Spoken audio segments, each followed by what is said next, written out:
Hi, good afternoon, everyone. So today we'll be starting a new chapter called Liquid Solutions, or simply Solutions. So we call it this chapter, although by NCERT it's Solutions, but we call it Liquid Solutions because primarily we will be talking about liquid solutions. And what are liquid solutions? But the solvent is the liquid, and the solute could be gas or solid, or liquid, right? So we'll be talking about all three.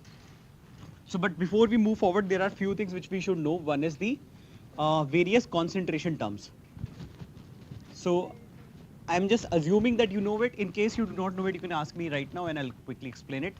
What we would be using here very frequently is molality and mole fraction, and in some case we'll be using molarity.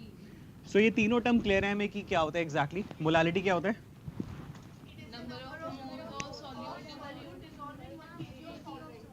ठीक है सो mole fraction हो गया कि कितने fraction of moles हैं उस solute के in the total solution आपका एंड मोलैरिटी हो गया number of moles of solute in 1 litre of solution तो ये तीनों टर्म हमें क्लियर है इंटर कन्वर्ट करना हो तो कर सकते हैं good so now the next thing which is the core thing of this chapter that we'll be discussing a lot in detail is vapor pressure. What is vapor pressure? Pressure exerted by the vapor on the Surface of the liquid. On the walls of the container and surface of the liquid. Okay, so what you mean to say is that, for example, I have a container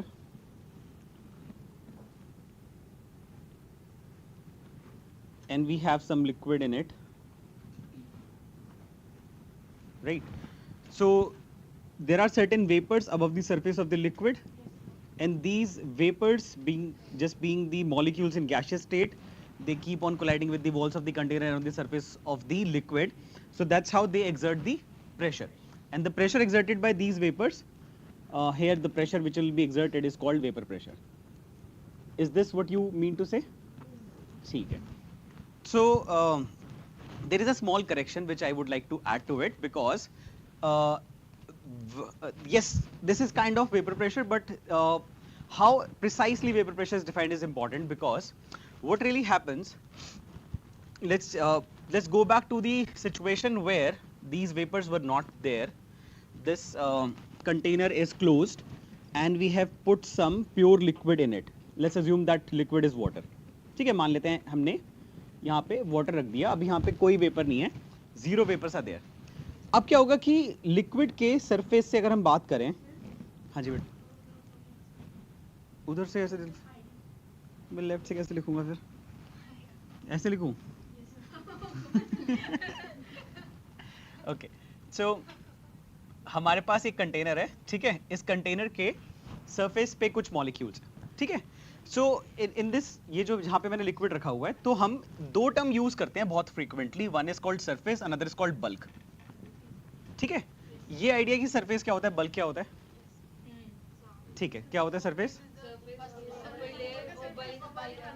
हाँ, तो basically जो भी particles किसी भी substance की boundary constitute करते हैं, जैसे कि ये जो पेन हो गया, तो अगर इसमें अगर मैं प्लास्टिक मटेरियल की बात करूं तो कुछ मॉलिक्यूल होंगे जो बिल्कुल सरफेस पे है, कुछ अंदर हैं.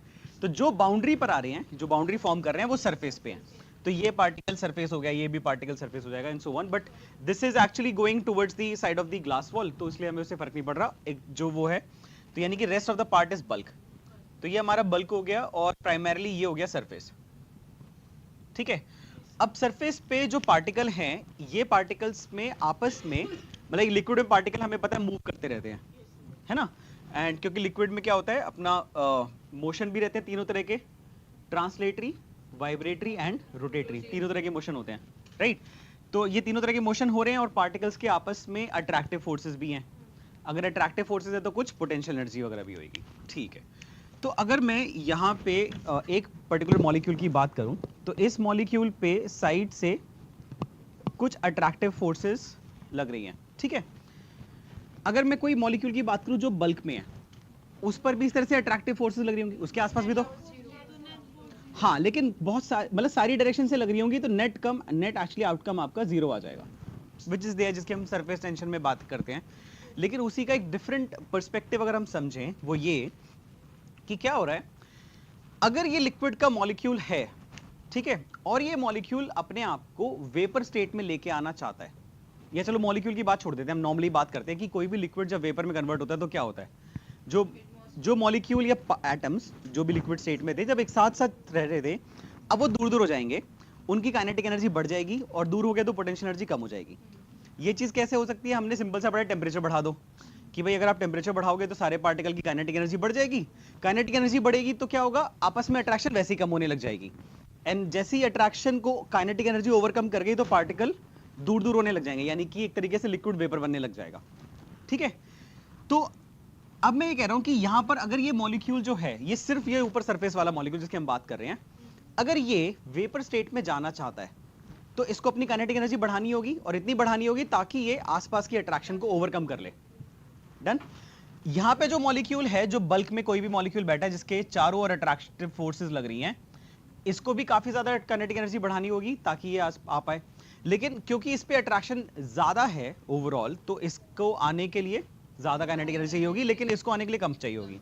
तो ये सरफेस पे बैठा हुआ है, आपस में टक्कर हो रही है, मान लेते हैं इस मॉलिक्यूल को काइनेटिक एनर्जी, जैसे आपस में टक्कर होती है तो क्या हुआ, एक की काइनेटिक एनर्जी बढ़ गई, एक की कम हो गई, ठीक है ना, इलास्टिक कोलिजन्स हो रहे हैं, लेकिन ऑब्वियसली काइनेटिक एनर्जी किसी की बढ़ जाएगी, किसी की कम हो जाएगी, तो इसकी बढ़ी और इसने अट्रैक्टिव फोर्स ओवरकम करी और ये आ गया वेपर स्टेट में। ऐसे ही कुछ और भी आ गए, तो ये प्रोसेस क्या हो गया, इवेपोरेशन। ठीक है, अब ये पार्टिकल यहां वहां, ये अब ये particle higher kinetic energy state में है, ये इधर उधर टक्कर मार रहे हैं, they are moving like gaseous particles. तो क्या हुआ कि यहां पे किसी ने सरफेस पे टक्कर मारी, और टक्कर मारते क्या हुआ, काइनेटिक एनर्जी लूज कम हो गई, और कम होते ही क्या हुआ, क्योंकि इनकी विसिनिटी में था तो उन्होंने अट्रैक्टिव फोर्सेस के थ्रू उसको खींच लिया, उन्होंने कहा हाँ बहुत हवा में उड़ रहा था, उसको वापस बुलाते हैं। ठीक है, तो ये हो गया हमारा कंडेंसेशन। तो व्हाट रियली हैपेंस, जैसे अगर आप एक लिक्विड को रखोगे और मतलब लेट्स अज्यूम जो भी ऊपर ओपन स्पेस है, तो वहां पर वेपर्स फॉर्म होने शुरू होंगे at room temperature, the process will be called as evaporation, and यही पार्टिकल जो है ये जब नीचे अपने लिक्विड स्टेट में कन्वर्ट होंगे, may be at the surface of the liquid और on the walls of condenser, droplets बन गए यहाँ पे। ठीक है, तो वो क्या कहलाएगा, कंडेंसेशन। जैसे आप यहाँ पे एक पानी की बोतल रख के छोड़ दो रात भर, और कल जब है सुबह के लिए आप क्लास के लिए आओगे तो आप देखोगे कि उसमें साइड में वाटर ड्रॉपलेट्स जमी हुई हैं। हाँ, लिक्विड की सरफेस पे तो पता चल गया कि अट्रैक्टिव फोर्स, लेकिन जब हम कंटेनर की वॉल्स पे देखेंगे तब वहां पर क्या है, यार वहां पे क्या होगा कि बिल्कुल मतलब मल्टीपल पार्टिकल आपस में अट्रैक्शन होके यहाँ पे, और कोहेसिव फोर्सेस वाला भी कॉन्सेप्ट हो जाएगा। ठीक है, सेकेंड चीज ये होगी कि जो मैं बताना चाह रहा था, मतलब एक one important thing to note here is that this phenomena is a surface phenomena. ठीक है, ये बिल्कुल जो इवेपोरेशन का फिनोमेना हो रहा है, ये सरफेस के ही पार्टिकल जा रहे हैं, मतलब बल्क का कोई पार्टिकल जा नहीं पा रहा। अगर कोई जाना चाहता है तो what this particle has to do is it has to come to the surface and then it can go in the vapour state. ये क्लियर हो गया? ठीक है, अब हम ये कह रहे हैं कि अगर मैं इस चीज को इक्वेशन के फॉर्म में लिखूं तो मेरे पास H2O लिक्विड है जो इवेपोरेट करके H2O वेपर्स में जा रहा है। ठीक है, और ये जो वेपर्स हैं ये कंडेंस करके लिक्विड में जा रहे हैं। तो इनिशियली क्या होगा, इसका रेट ज्यादा होगा क्योंकि वेपर तो बिल्कुल है ही नहीं, यहां से जाए जा रहे हैं, धीरे धीरे जब यहां बढ़ते जाएंगे इनका भी रेट बढ़ जाएगा, एंड थोड़ी देर के बाद एक इक्विलिब्रियम आ जाएगा।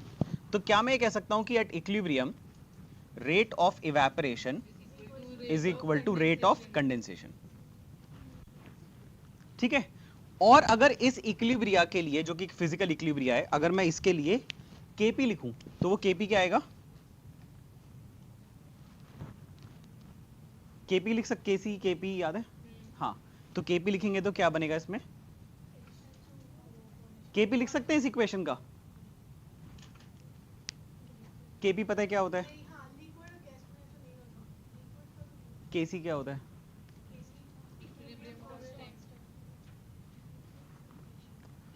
ओके, नहीं ठीक है, एक सेकंड।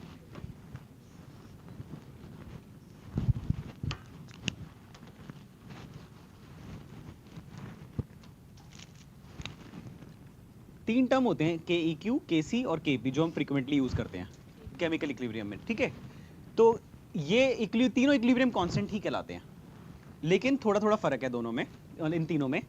इक्विलिब्रियम कांस्टेंट में हम क्या करते हैं, जब भी कोई इक्वेशन होती है हम उसके अंदर पूरा एग्जैक्ट एक्सप्रेशन लिखते हैं कि भाई प्रोडक्ट्स आएंगे, प्रोडक्ट की कॉन्सेंट्रेशन न्यूमरेटर में raise to the power with respective stoichiometric coefficient और रिएक्टेंट की डिनोमिनेटर में, ठीक है।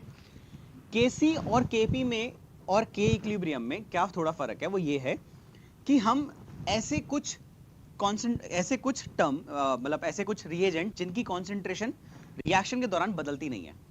अगर कोई प्योर सॉलिड है, अगर कोई प्योर लिक्विड है, या बहुत ज्यादा क्वांटिटी में, लार्ज एक्सेस क्वांटिटी में, तो इन तीन केसेस में कोई भी रिएजेंट अगर इन तीन में से किसी एक केस में फॉल करता है तो उसकी कॉन्सेंट्रेशन चेंज नहीं करती, तो हम उसको एक्सप्रेशन में नहीं लिखते हैं। तो जब वो हटाने के बाद जो एक्सप्रेशन बचता है दैट इज ईदर केसी और केपी। अगर मैं मोलैरिटीज में लिख रहा हूं, कॉन्सेंट्रेशन लिख रहा हूं तो केसी है, अगर मैं पार्शियल प्रेशर लिख रहा हूं तो केपी है। लेकिन अब पार्शियल प्रेशर में कंस्ट्रेंट है कि वो सिर्फ आप तब लिख सकते हो जब गैसियस रिएक्शन है, ठीक है। तो यानी कि भाई कोई मेरे पास अगर मान लो लिक्विड आ गया या कोई भी सॉल्यूशन या सॉलिड हो गया, उसका तो मैं केपी में पार्शियल प्रेशर लिख ही नहीं सकता हूं, ठीक है। तो इसलिए हम केसी बहुत फ्रीक्वेंटली यूज करते हैं, केपी कम यूज करते हैं। अब केपी आप कहां लिख सकते हो? केपी तभी लिख सकते हो जब आपकी रिएक्शन में कम से कम एक कोई गैस तो हो, कम से कम एक होना चाहिए। सेकंड, आप किस किस को इग्नोर कर सकते थे? प्योर लिक्विड, प्योर सॉलिड और लार्ज एक्सेस क्वांटिटी। ये प्योर लिक्विड है तो इसको इग्नोर कर सकते हैं, ठीक है ना। तो यानी कि अब कहां आप अटक जाते हैं, अगर क्या ऐसा केस आता है जहां आप अटकते, अगर कोई सॉल्यूशन होता तो केपी आप कहां लिख सकते हो, किन रिएक्शन लिख सकते हो? सिंपल दो थंब रूल है, मतलब 2 पॉइंट्स याद रखने हैं। अगर कभी भी चेक करना हो इस रिएक्शन के लिए हम केपी लिख सकते हैं कि नहीं, एटलीस्ट कोई भी एक गैस तो हो, एक हो, एक से ज्यादा हो, कोई मतलब एक तो मिनिमम होना चाहिए। एंड सेकंड, कोई भी सॉल्यूशन नहीं होना चाहिए, क्योंकि वो सॉल्यूशन प्योर की कैटेगरी में नहीं आएगा, और लार्ज एक्सेस क्वांटिटी में अगर हुआ तो बात अलग है, बट अगर वो कोई सॉल्यूशन है और लार्ज एक्सेस क्वांटिटी में भी नहीं है तो उसका टर्म लेना पड़ेगा, और आप उसका पार्शियल प्रेशर लिख नहीं सकते, यानी कि आप केपी नहीं लिख सकते, ठीक है। जैसे मान लो मैं एक ये कहूं कि ए गैस, बी प्योर लिक्विड, सी एक्वस, ठीक है, और यहां से मैं बोल दूं डी गैस। तो बी तो लेट्स सपोज ये बी सॉलिड ले लेते हैं, बी मान लेते हैं प्योर सॉलिड हो गया, तो ये तो हट सकता है, ये दो गैस हो गए अपने। लेकिन ये क्योंकि सॉल्यूशन है तो इसका टर्म लेना तो पड़ेगा, पर पार्शियल प्रेशर लिख नहीं सकते, तो ऐसी रिएक्शन के लिए मैं केपी नहीं लिख सकता हूं, केसी हमेशा लिख सकता हूं, कोई फाइट नहीं है, ठीक है। तो कमिंग बैक टू दिस, तो इस रिएक्शन के लिए अगर मैं केपी लिखूंगा तो ये आ जाएगा simply partial pressure of H2O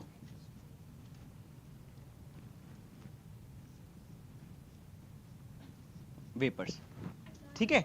और ये वैल्यू एट इक्विलिब्रियम पे क्या के इस वाले में सब आएगा, केसी केपी में टर्म हटेंगे। कौन से टर्म? जिनकी कॉन्सेंट्रेशन रिएक्शन के दौरान वेरी नहीं करती।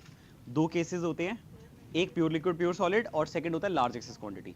लार्ज एक्सेस क्वांटिटी वाला सिंपल फंडा है, मान लो एक दो रिएजेंट है, ए और बी आपस में रिएक्ट कर रहे हैं, ए की क्वांटिटी है 100 मोल या 1000 मोल है, और बी की क्वांटिटी है 0.1 मोल।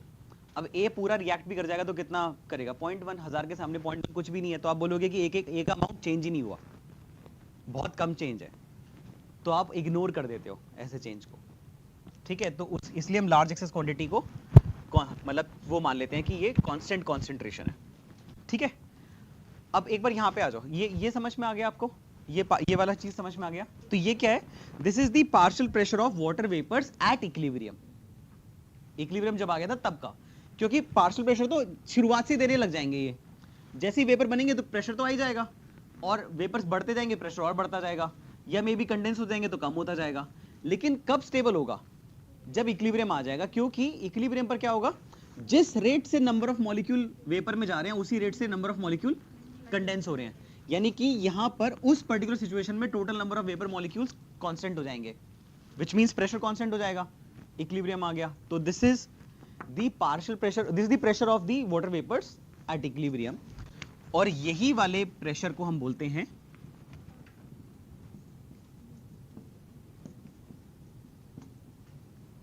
Vapour pressure.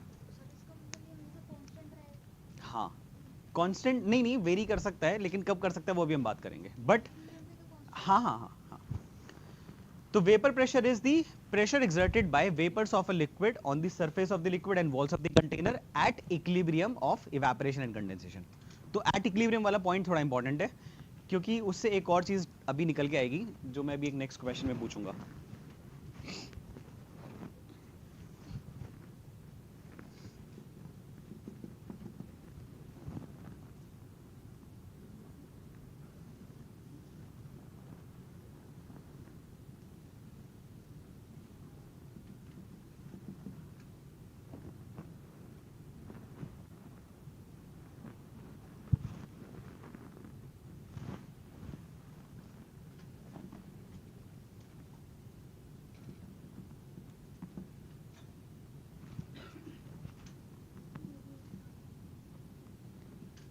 ये वाला पार्ट मिटा दो बेटा, ये डायग्राम वाला।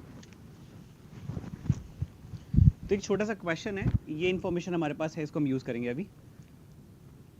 तो ये कंसेप्चुअल क्वेश्चन है। तो ये कह रहे हैं कि दो कंटेनर हैं, दोनों ऊपर ढके हुए हैं, अच्छे से बंद हैं, और लेट्स अज्यूम यहाँ पे एक वैक्यूम, या मान लो एयर है, कोई फर्क नहीं पड़ता।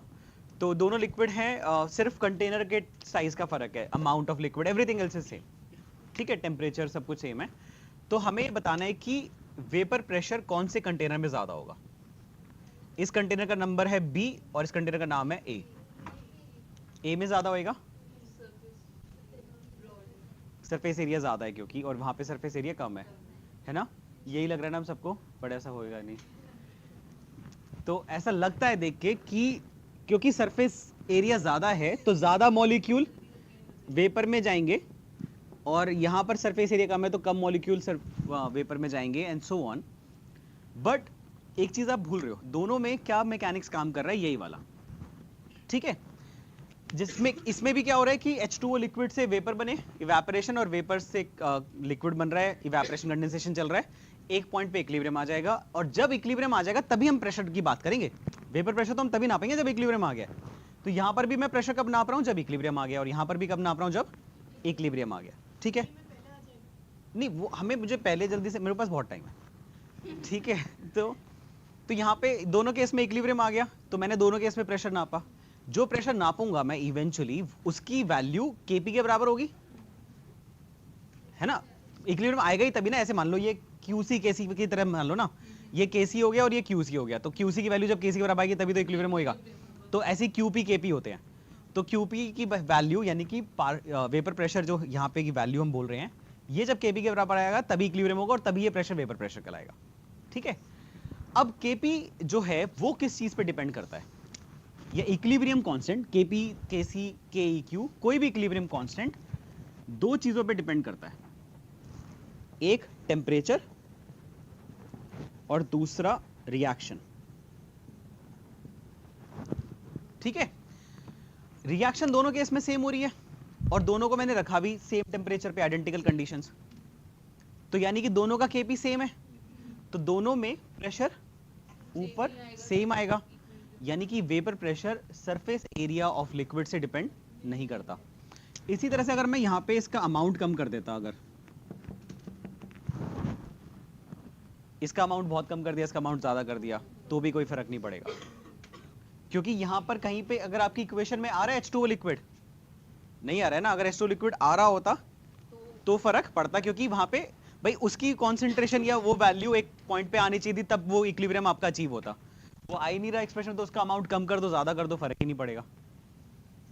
तो अगर मैं ये बोलूं कि vapour pressure of water at 25 degree Celsius is for example 30 millimetre of mercury, मैंने ये वैल्यू बोल दी, तो ये मतलब इसका मतलब सही फिक्स बोल रहा हूं मैं, और कैसे बोल रहा हूं, Kp के हिसाब से बोल रहा हूं वाटर के लिए। तो आपकी बॉटल में भी वही वेपर प्रेशर आ रहा होगा, और मेरे बॉटल में भी वही वेपर प्रेशर आ रहा होगा, और मे बी यहाँ पे अगर पानी गिर जाए फ्लोर पे तो ऊपर वेपर प्रेशर भी यही क्रिएट हो जाएगा, ठीक है। तो ये चीज समझ में आ गई, राइट। अच्छा दूसरा केस होता है कि जैसे ये एक तो इक्विलिब्रियम एस्टैब्लिश हो गया, नॉर्मली हम बोलते हैं जैसे पानी, अभी जैसे मैंने बात की कि फ्लोर पे पानी गिर गया एंड वहां पे भी सेम वेपर प्रेशर आ जाएगा, बट अगर आप नोटिस करोगे तो नहीं आ पाएगा, क्योंकि वो पानी उड़ जाएगा। नहीं, नॉट बिकॉज की लार्जर सरफेस एरिया है of air, but also because की वो एक्चुअली वाटर आपका इवेपोरेट कर जाएगा पूरा, वो इक्विलिब्रियम एस्टैब्लिश नहीं हो पाएगा। कंडेंस होएगा, लेकिन होगा क्या, हाँ बेसिकली इवेपोरेशन का रेट बहुत ज्यादा रहेगा and eventually it will cross this point. तो जैसे नॉर्मली कपड़े भी ऐसे ही सूखते हैं ना, कि ये आपका वाटर वेपर बने, इक्विलिब्रियम बनाया, लेकिन एयर जैसे ड्राई एयर आई तो वाटर वेपर्स ड्राई एयर में चले जाएंगे, तो वहाँ ये इक्विलिब्रियम डिस्टर्ब हो गया, फिर ये और वेपर बनेंगे, फिर और ड्राई एयर आई, उस वो वेपर्स को उठा के ले गई, ऐसे मान लो, एंड देन फिर और वेपर बने, इवेंचुअली ये इक्विलिब्रियम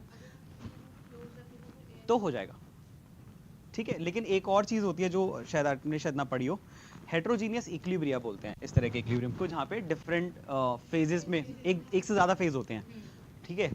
तो हेट्रोजीनियस इक्विलिब्रियम में अगर रिएक्टेंट आपका ऐसा है जो pure liquid pure solid category में है, जो इसमें आ नहीं रहा एक्सप्रेशन में, तो उसका एक मिनिमम अमाउंट रिक्वायर्ड होता है for the establishment of equilibrium. अगर वो नहीं होगा ना, तो चाहे कोई भी कंडीशन बंद कंटेनर में भी वो पूरा उड़ जाएगा। मतलब पूरा रिएक्शन फॉरवर्ड में चली जाएगी। हाँ जी बेटा, कौन सा?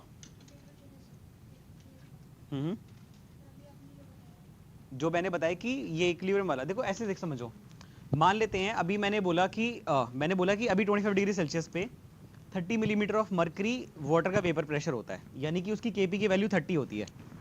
ठीक है, इक्विलिब्रियम कब आएगा? जब वाटर का वेपर प्रेशर बढ़कर 30 हो जाए।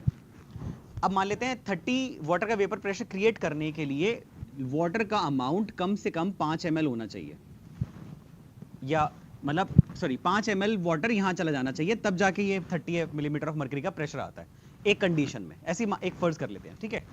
अब मैंने यहाँ पे ले ही 2 ml लिया, तो अगर इस चाहे सारा का सारा भी चले जाए तो जितने भी वेपर बनेंगे वो तो वेपर कितने बन सकते हैं वो तो लिमिट हो गया ना। ऑल्दो ये अमाउंट बहुत छोटा होता है, ये यूजुअली जो अमाउंट आएगा ना, ये नंबर बहुत छोटा आएगा कि कितना मिनिमम नंबर हो जिसके बियॉन्ड ये इक्विलिब्रियम एस्टैब्लिश हो पाए, बट वो नंबर एग्जिस्ट करता है। तो अगर ये नंबर फॉर एग्जांपल 2 ml है, तो यहाँ पे पूरा चला जाए तो भी 2 ml बनेगा, और तब भी क्या होगा? इक्विलिब्रियम आया नहीं होगा। तो हुआ क्या? रिएक्शन 100% फॉरवर्ड में चली जाएगी। नहीं समझ में आया? अरे जैसे मान लो केपी क्यूपी वाला केस ले लेते हैं ना, ठीक है। क्यूपी की वैल्यू क्या है? क्यूपी की वैल्यू है यहाँ पे ये वेपर्स का प्रेशर कितना आ रहा है, ठीक है। ये कम है, धीरे धीरे बढ़ के ये केपी के बराबर हो रहा है, राइट। अब मान लेते हैं केपी की वैल्यू है 30, तो Qp has to increase to become 30, but Qp या फिर चलो 30, हाँ Qp has to become increase to become 30। अब 30 मिलीमीटर ऑफ मर्करी का प्रेशर क्रिएट करने के लिए भाई वाटर वेपर कुछ सिग्निफिकेंट क्वांटिटी में होने चाहिए ना। मान लो जितनी क्वांटिटी होनी चाहिए वो क्वांटिटी होनी चाहिए 10 ग्राम, ठीक है। अब ये 10 ग्राम या मान लो 1 ग्राम होनी चाहिए। 1 ग्राम कितना ही पानी होता है? कुछ भी नहीं होता। हमने ऑब्वियसली यहाँ जो लिया होगा 1 ग्राम से तो ज्यादा ही होगा, या 0.1 ग्राम ले लेते हैं मान लो। अब तो बहुत ही, अब तो एकदम वो लग रहा है, कन्विंसिंग लग रहा है कि 0.1 ग्राम ही चाहिए होता है, इसलिए आराम से कभी भी बन जाता है। लेकिन मान लो मैं बहुत कंजूस निकला और मैंने 0.1 ग्राम भी नहीं लिया, मैंने कहा 0.0001 ग्राम पे चेक करूंगा क्या होगा। अब वो वाटर यहाँ पे है ही कितना कम, तो कभी भी ये पूरा अगर मान लो जा रहा होगा, तो मैं कह रहा हूँ 100% भी ये फॉरवर्ड में अगर चला जाए तो ये कितना बना पाएगा? इतना। और इस टाइम पर क्यूपी की वैल्यू 30 तो नहीं आई होगी, मान लो 2 आई होगी, तो तब भी वो Qp is less than Kp, reaction अभी भी एक टेंडेंसी रख रही है फॉरवर्ड में जाने के, इक्विलिब्रियम आएगा ही नहीं। तो ऐसी रिएक्शन 100% फॉरवर्ड में चली जाती है।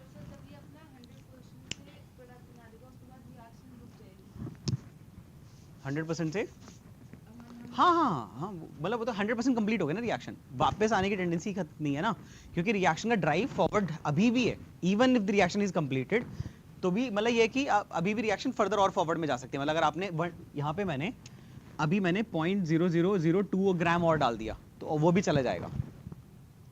हाँ जी,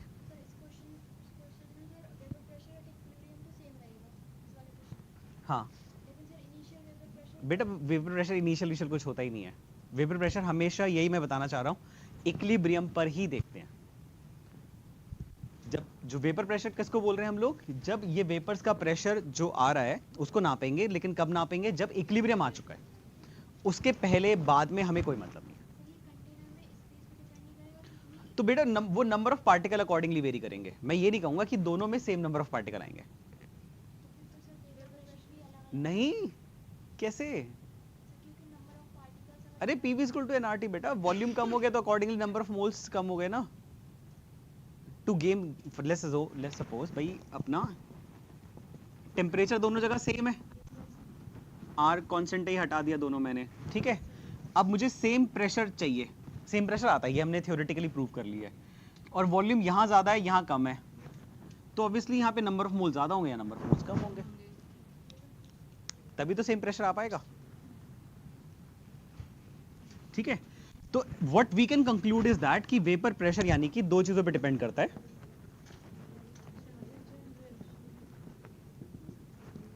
one is temperature and another is, तो रिएक्शन को मैं चेंज कर रहा हूं लिक्विड, मतलब या फिर नेचर भी हटा दो, सिंपली लिक्विड कह लो, तो it depends upon the liquid, ठीक है। हाँ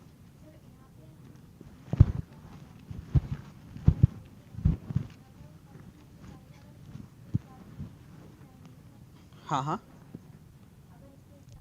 हाँ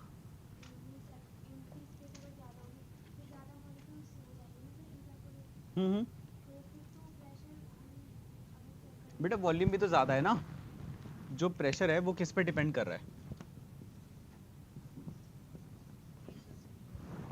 एनआरटी बाई वी, ठीक है ना। अब अगर वॉल्यूम, आपने कहा नंबर ऑफ मोल ज्यादा जाएंगे, तो वॉल्यूम भी तो ज्यादा है ना वहां पे। इवेंचुअली दोनों एक दूसरे को बैलेंस कर रहे हैं ना। यही तो मैं कह रहा हूँ कि क्योंकि यहाँ वॉल्यूम ज्यादा तो यहाँ पार्टिकल ज्यादा बन जाएंगे, यहाँ पे पार्टिकल कम आएंगे वेपर में।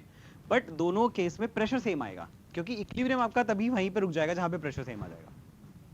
ठीक है। तो okay, so coming back to the basic, तो दो चीजें ध्यान रखने की है यहाँ पे पूरे स्टोरी में। वेपर प्रेशर में एक तो one thing which you should understand is कि वेपर प्रेशर कब हो, किसको हम डिफाइन कर रहे हैं, कि जब आपके लिक्विड के सरफेस से वेपर बने और उनका इक्विलिब्रियम का कंडेंसेशन इवेपोरेशन का प्रोसेस का इक्विलिब्रियम जब आ जाता है, उस टाइम पे जो हम वेपर्स का प्रेशर नापते हैं, दैट इज वेपर प्रेशर। ये दो ही चीजों पे डिपेंड करता है, उसके अलावा और किसी पे डिपेंड नहीं करता, टेम्परेचर और लिक्विड। लिक्विड क्यों बोल रहा हूँ, क्योंकि भाई आपकी इक्वेशन में यही चेंज होगा ना, ये लिक्विड कौन है और यहाँ पे क्या वेपर बन रहे हैं। ठीक है, राइट, ये समझ में आ गया, क्लियर। नाउ अगर मैं ये बता दूं सब,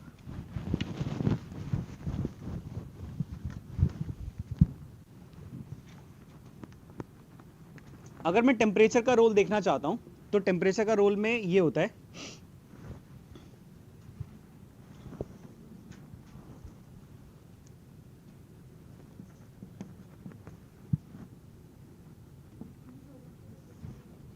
vapour pressure increases with temperature.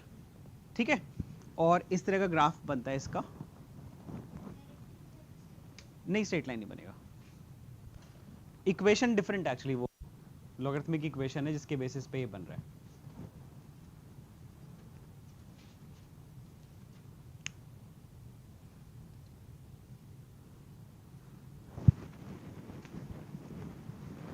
Equation भी लिखवाई देते हैं।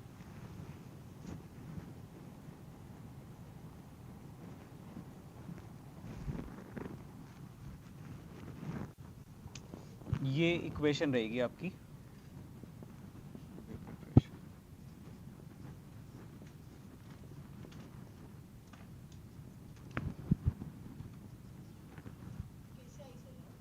ये एक क्लॉसियस क्लैपेरन इक्वेशन है, इसको निकाल दो तरीके से हम कर सकते हैं। ये वैसे तो अलग से पहले उसने प्रूफ करी थी, बट आपने वो वाला पढ़ा है कॉन्सेप्ट, क्या बोलते हैं, इक्विलिब्रियम कांस्टेंट और टेम्परेचर का रिलेशन।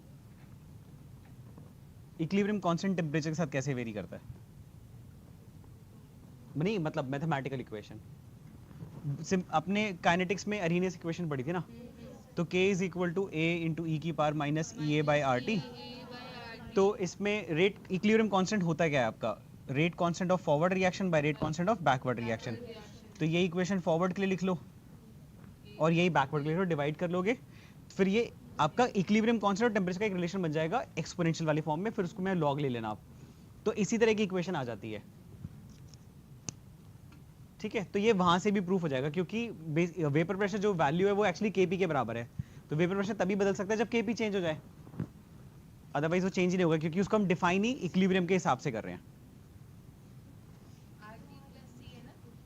मतलब वो सम कांस्टेंट, मतलब that will come out to be, वो एक्चुअली अरेनियस कांस्टेंट का वेरिएशन आ जाएगा ना, अगर मैं यहाँ पे निकालूंगा इसको सॉल्व करके, तो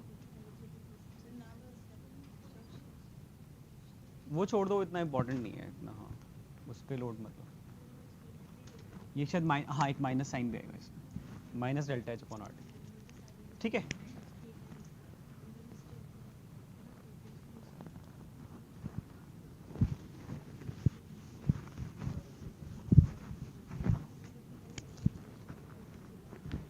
सेकंड है लिक्विड और nature of liquid. So liquid पे से आप कैसे आइडेंटिफाई कर सकते हो कि किसका वेपर प्रेशर ज़्यादा होगा। लाइक फॉर एग्जांपल मैंने आपको कहा कि मेरे पास वाटर है और मेरे पास ग्लिसरॉल है, ठीक है, दोनों आइडेंटिकल कंडीशंस में रखे हुए हैं, सेम क्वांटिटी सेम टेम्परेचर सब कुछ सेम है, तो किसका वेपर प्रेशर ज़्यादा होएगा। सब कुछ कंटेनर भी सेम है, क्वांटिटी भी सेम है, एवरीथिंग इज सेम, तो यानी कि किस पे डिपेंड कर रहा है, तो आपका जो केपी है वो दो चीज़ों पे डिपेंड करता है, टेम्परेचर पे और लिक्विड पे। टेम्परेचर तो सेम रख लिया मैंने, तो it would depend upon liquid. यानी कि मुझे अब ये देखना होगा कि उस लिक्विड में अगर कोई मॉलिक्यूल लिक्विड स्टेट से वेपर में जाना चाहता है तो आसपास के मॉलिक्यूल उसे कितना स्ट्रांगली अट्रैक्ट करते हैं, यानी कि इंटरमॉलिक्यूलर फोर्स ऑफ अट्रैक्शन कितनी स्ट्रांग है, और जितनी स्ट्रांग होगी उतना वेपर्स में जाने की टेंडेंसी कम हो जाएगी, या फिर उसको हम क्या बोलते हैं, वॉलेटिलिटी, बचपन पढ़ा होगा आपने। तो लिक्विड के नेचर में डिफाइन करने के लिए आप कैसे कर सकते हो कि वेपर प्रेशर होगा, आप चेक करो, जितना ज्यादा वॉलेटाइल होएगा लिक्विड उतना उसका वेपर प्रेशर यूजुअली ज्यादा आएगा अंडर आइडेंटिकल कंडीशंस। और वॉलेटिलिटी किस पे डिपेंड करेगी, इंटरमॉलिक्यूलर फोर्सेस ऑफ अट्रैक्शन कितनी कम है। तो अब दोनों में हाइड्रोजन बॉन्डिंग होती है, लेकिन इसमें नंबर ऑफ हाइड्रोजन बॉन्ड ज्यादा बनेंगे, OH ग्रुप्स 3 है यहाँ पे कम बनेंगे, तो इसलिए इसके वेपर, इसकी वॉलेटिलिटी ज्यादा है और ये वेपर ज्यादा, मतलब वेपर प्रेशर ज्यादा आएगा। जैसे कि CCl4 और CHCl3, chloroform and carbon tetrachloride,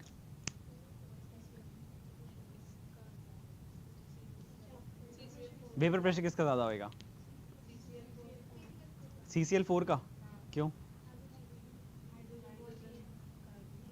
हाँ क्यों होगा CCl4 का ज्यादा,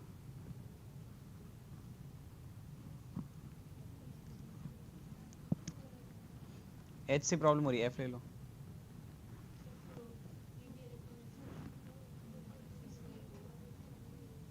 बेसिकली क्या हो रहा है, देखो ये जब भी आपको चेक करना है ये चीज, तो वॉलेटिलिटी चेक करोगे, वॉलेटिलिटी किस पे डिपेंड करती है, इंटरमॉलिक्यूलर फोर्स ऑफ अट्रैक्शन पे। इंटरमॉलिक्यूलर फोर्स ऑफ अट्रैक्शन में चेक करने के लिए सबसे सिंपल थंब रूल पहले चेक करो कि ये जो पार्टिकल है पोलर है कि नॉन पोलर है। यूजुअली नॉन पोलर सब्सटेंसेस जो होते हैं उनकी आपस में अट्रैक्टिव फोर्सेस वीक होती हैं, क्योंकि वो लंडन फोर्सेस होती हैं, डिस्पर्जन फोर्सेस होती हैं, जिसको weak van der Waals force भी बोलते हैं। तो वैसे ही देख के बदल रहा है, ये नॉन पोलर है, इसका म्यू नेट 0 आएगा, ये पोलर है, ठीक है। दूसरी चीज इसी कंपैरिजन में एक चीज जो हमेशा ध्यान रखना वो ये कि वैसे कम ही उस चीज के अराउंड प्ले करते हैं, मॉलिक्यूलर वेट। अगर मॉलिक्यूलर वेट कोई नॉन पोलर सब्सटेंस का बहुत ज्यादा है in comparison to polar substance, तो भी उल्टा हो सकता है कि वो वेरी कर जाए, ठीक है, क्योंकि वो सरफेस एरिया के बेसिस पे भी अट्रैक्शन का क्वांटिटी बढ़ जाएगी, ठीक है। बट लेकिन प्राइमरली अगर आप सिमिलर से मासेस को कंपेयर कर रहे हो, सर अभी हमने बोला था कि वेपर प्रेशर में सरफेस एरिया से कोई फर्क नहीं है। Surface area of molecule, molecule का अपना सरफेस एरिया यार, ठीक है, आई एम गोइंग, अच्छा, तो what I have figured out कि there are certain gaps in what you have learned, ठीक है। एक इंटरमॉलिक्यूलर फोर्स ऑफ अट्रैक्शन जब आप पढ़ते हो तो उसमें एक चीज ये सब बताते हैं कि जैसे या आपने उसमें भी पढ़ा होगा ना कि मेरे पास हाइड्रोकार्बन्स हैं, चेन आइसोमर्स हैं हाइड्रोकार्बन्स के, ठीक है। तो फॉर एग्जांपल मेरे पास एन पेंटेन है, आइसोपेंटेन है और नियोपेंटेन है, तो बॉइलिंग पॉइंट किसका सबसे ज्यादा आएगा, एन पेंटेन का ज्यादा आएगा और नियोपेंटेन का सबसे कम आएगा। क्यों, हम बोलते हैं कि ब्रांचिंग से क्या हुआ, क्यों, सरफेस ब्रांचिंग से कम हो जाएगा, हाँ, कम होने से बॉइलिंग पॉइंट कैसे कम हो गया, क्योंकि आपस में अट्रैक्टिव फोर्सेस जो होती हैं वो कम हो जाएंगी। बेसिकली जो आपकी अट्रैक्ट सरफेस एरिया कम होने से अट्रैक्टिव फोर्स कम हो जाएगी। अरे नहीं, डिस्पर्जन फोर्सेस जो होती हैं they depend upon two things, one is the molecular weight या मोलर मास कह लो, and if molar mass is same, जितना मोलर मास ज्यादा होगा उतना डिस्पर्जन फोर्सेस ज्यादा होंगी। जैसे कि F2 गैस है, Cl2 गैस है, Br2 लिक्विड है और I2 सॉलिड है। Simple reason, all of them are non polar and सब में आपस में जो इंटर पार्टिकल फोर्सेस हैं वो डिस्पर्जन फोर्सेस हैं, मोलर मास पे वेरी कर रही है। जिसका मोलर मास ज्यादा है उसके अंदर अट्रैक्टिव फोर्स ज्यादा है, और दैट इज द रीजन कि ये सॉलिड में क्यों एग्जिस्ट कर पा रहा है, डिस्पाइट ऑफ द फैक्ट कि nature of force is weak. But क्योंकि बड़ा है, भारी मॉलिक्यूल है, तो इसलिए सरफेस, इसलिए वो उसका फोर्सेस हुए हैं। अब जो हम बात कर रहे हैं एन पेंटेन, आइसोपेंटेन, नियोपेंटेन में, इसमें तीनों का मोलर मास सेम है। अब कैसे कंपेयर करोगे, तो जब मोलर मास सेम होते हैं तब हम देखते हैं कि इनमें सरफेस एरिया किसका ज्यादा या कम है, क्योंकि that is the second factor. आपका सरफेस एरिया वाला फैक्ट, मतलब आपको प्राइमरली इसी में आपका कंपैरिजन हो जाएगा, ये आपको तभी यूज करना है। डिस्पर्जन फोर्सेस करती हैं, हाँ, डिस्पर्जन फोर्सेस में होता ही है ना कि जैसे मेरे पास एक बड़ा मॉलिक्यूल है, एक बड़ा मॉलिक्यूल है, दोनों नॉन पोलर है, मतलब कोई पोलैरिटी नहीं है, तो कोई पॉजिटिव नेगेटिव एंड नहीं है। तो यानी कि इसका मतलब न्यूक्लियाई होगा और इलेक्ट्रॉनिक चार्ज डिस्ट्रीब्यूटेड है, या न्यूक्लियस होगा या न्यूक्लियाई होगा, मॉलिक्यूल है तो इसमें भी ऐसे ही कोई पॉजिटिव सेंटर या सेंटर्स होंगे और इलेक्ट्रॉनिक चार्ज सिमेट्रिकली डिस्ट्रीब्यूटेड है। क्योंकि जब सिमेट्रिकली डिस्ट्रीब्यूटेड होएगा तो कोई ऐसे एंड्स नहीं क्रिएट होंगे कि this is the negatively charge and and this is the positive charge and, जो डाइपोल्स में होता है, ठीक है, चाहे वो टेम्परेरी हो चाहे परमानेंट हो। तो अब क्या होगा, जब ये पास में आएंगे तो एक दूसरे के से इंट्रैक्शन की वजह से असिमेट्री क्रिएट होगी चार्जेस की, और जिसकी वजह से डाइपोल इसमें भी इंड्यूस होगा और इसमें भी होगा, तो इसको बोलते हैं इंड्यूस डाइपोल। इंड्यूस डाइपोल मतलब दोनों में इंड्यूस हो रहा है डाइपोल, और जितना सरफेस एरिया ज्यादा होगा उतना इसके होने के चांसेस या मतलब ज्यादा हो जाएंगे। तो इसलिए सरफेस एरिया जितना ज्यादा होगा तो उतने ये ज्यादा होंगे, अट्रैक्शन ज्यादा होगी, डिस्पर्शन फोर्सेस स्ट्रांग होंगी and thereby boiling point आपका ज्यादा होगा, और जितना कम होगा अकॉर्डिंगली। तो इसलिए ब्रांचिंग के साथ इंटरमॉलिक्यूलर फोर्स ऑफ अट्रैक्शन, मतलब सरफेस एरिया कम हो रहा है तो intermolecular force of attraction weak होती जा रही है, इसलिए बॉइलिंग पॉइंट कम होता जा रहा है। ठीक है, हाँ ये नॉन पोलर है, दोनों के सिमिलर से मॉलिक्यूलर वेट है, सिमिलर होने चाहिए, मतलब ऐसा नहीं कि एकदम सेम होने चाहिए, सेम तो होंगे ही नहीं, ठीक है ना, सिमिलर से मॉलिक्यूलर वेट है, सेम सी कैटेगरी के मॉलिक्यूल है ना ये। तो ये नॉन पोलर है, ये पोलर है। नॉन पोलर वाली कौन सी फोर्स होगी, डिस्पर्शन, जो बाय डिफॉल्ट वीक फोर्स है, और इसमें पोलर इसमें कौन सी लगेगी, डाइपोल डाइपोल, जो कि रिलेटिवली स्ट्रॉन्गर है। तो stronger intermolecular force of attraction मतलब लेस वॉलेटिलिटी, मतलब लेस वेपर प्रेशर। ठीक है, अब जैसे मैं यही पूछूं कि मान लो एन पेंटेन, आइसोपेंटेन और नियोपेंटेन, ये तीनों लिक्विड्स हैं, इन तीनों में से वेपर प्रेशर किसका सबसे ज्यादा आएगा, जिसका अट्रैक्टिव फोर्स सबसे कम है। किसका कम था, जिसका सरफेस एरिया सबसे कम था, नियो का। तो नियो पेंटेन का वेपर प्रेशर सबसे ज्यादा आएगा। ठीक है,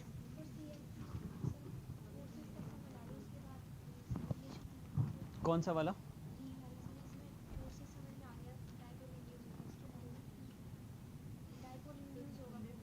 हाँ हाँ, वॉलेटिलिटी कैसे रिलेट कर रही है, वॉलेटिलिटी क्या होता है, टेंडेंसी टू फॉर्म वेपर्स, है ना, मतलब वो टेंडेंसी ज्यादा कब होगी, देखो, हाँ हाँ, अच्छा बता, एक सेकंड से खत्म कर देता हूँ। तो ये देखो सिंपल सा फंडा है, यहाँ पे जो मॉलिक्यूल्स हैं, मान लो ये लोग हैं जो अपना गांव छोड़ के जाना चाहते हैं, ये गांव है और ये शहर है, ठीक है, everybody wants to move to city. अब यहाँ पे ये कोई बंदा जा रहा है, बट लेकिन साथ वाले लोग रोक रहे हैं, अभी क्यों जा रहा है, यहाँ पे अपने मतलब खेत खलियान है, everything is there, why you want to leave your family and just शहर की चमक धमक के लिए जा रहा है। अब इसका जाना मुश्किल कब होगा, जब आपस में बॉन्डिंग बहुत स्ट्रांग होगी, कि इसका भी मन नहीं कर रहा कि जा पे, मतलब he should be enough motivated to overcome the attractions from the people around so that he can go. अगर ये अट्रैक्शन बहुत स्ट्रांग होंगी तो जाना मुश्किल होएगा, और अट्रैक्शन कम होंगी कि यहाँ पे घर वाले रोज गालियां देते रहते हैं, तो आदमी कहेगा कि अरे बहुत बढ़िया है, तो मतलब जा रहा हूँ मैं, तो मतलब इसलिए वो ड्राइव हो गया अब तो, कि अट्रैक्शंस बहुत ही कम है तो उसमें निकलना बहुत आसान है, और अट्रैक्शन ज्यादा है तो निकलना मुश्किल है। तो वॉलेटिलिटी ये है, तो ऑब्वियसली लिंक किससे कर रही है, इंटरमॉलिक्यूलर फोर्स ऑफ अट्रैक्शन से, और इनवर्सली कर रही है, जितनी कम होंगी उतना पार्टिकल का वेपर फेज में आना इजी होएगा, और जितनी अट्रैक्शन ज्यादा होंगी उतना मुश्किल होएगा आना। ठीक है, अब हम कह रहे हैं कि नाउ द क्वेश्चन कम्स कि whether you know how to जज और चेक और इवैल्यूएट कि यार कौन से पार्टिकल की intermolecular force of attraction strong होगी, कौन से की नहीं होगी। तो टोटल 6 तरह की इंटरमॉलिक्यूलर फोर्स ऑफ अट्रैक्शन होती हैं, ये हमें पता है ना, कौन कौन सी, dipole dipole, ion dipole, dipole induce dipole, ion induce dipole, hydrogen bonding and dispersion forces को लंडन फोर्सेस भी बोलते हैं या weak van der Waals force भी बोलते हैं। ठीक है, इनमें से जो डिस्पर्शन फोर्सेस हैं ये दो नॉन पोलर मॉलिक्यूल के बीच में लगती हैं, सेम भी हो सकते हैं अलग भी हो सकते हैं। इसके अलावा बाकी सारी जो हैं, जैसे डाइपोल डाइपोल दो पोलर मॉलिक्यूल के बीच में लगती हैं, आयन और डाइपोल एक आयन और एक पोलर मॉलिक्यूल के बीच में लगती है, आयन इंड्यूस डाइपोल एक आयन और नॉन पोलर मॉलिक्यूल के बीच में लगती है, इसी तरह से। ठीक है, hydrogen bonding special case of dipole dipole है। अब जनरली अगर आप देखोगे तो डिस्पर्स, अगर मान लो सब कुछ से मैं सेम रखता हूं, same mass same molecular weight के मॉलिक्यूल्स हैं, मतलब क्योंकि intermolecular force of attraction molar mass पे इन जनरल बहुत डिपेंड करती है, मतलब not just dispersion force but all type of these forces depend a lot on molar mass. ठीक है, बट लेकिन जब मैं ओवरऑल टाइप देख रहा हूं तो उस टाइप में मान लेते हैं सबका अगर मोलिकुलर वेट सेम है तो डिस्पर्शन जो है वो थोड़ा वीकर वाली कैटेगरी में आती है, मतलब लीविकेस्ट वाली कैटेगरी में। तो इसलिए हम कहते हैं बाय डिफॉल्ट और वैसे भी हम तो सेम सेम मॉलिक्यूल के बीच में देख रहे हैं, तो यानी मैं दो ही केस कंपेयर कर रहा हूं, या तो डिस्पर्जन या डाइपोल डाइपोल।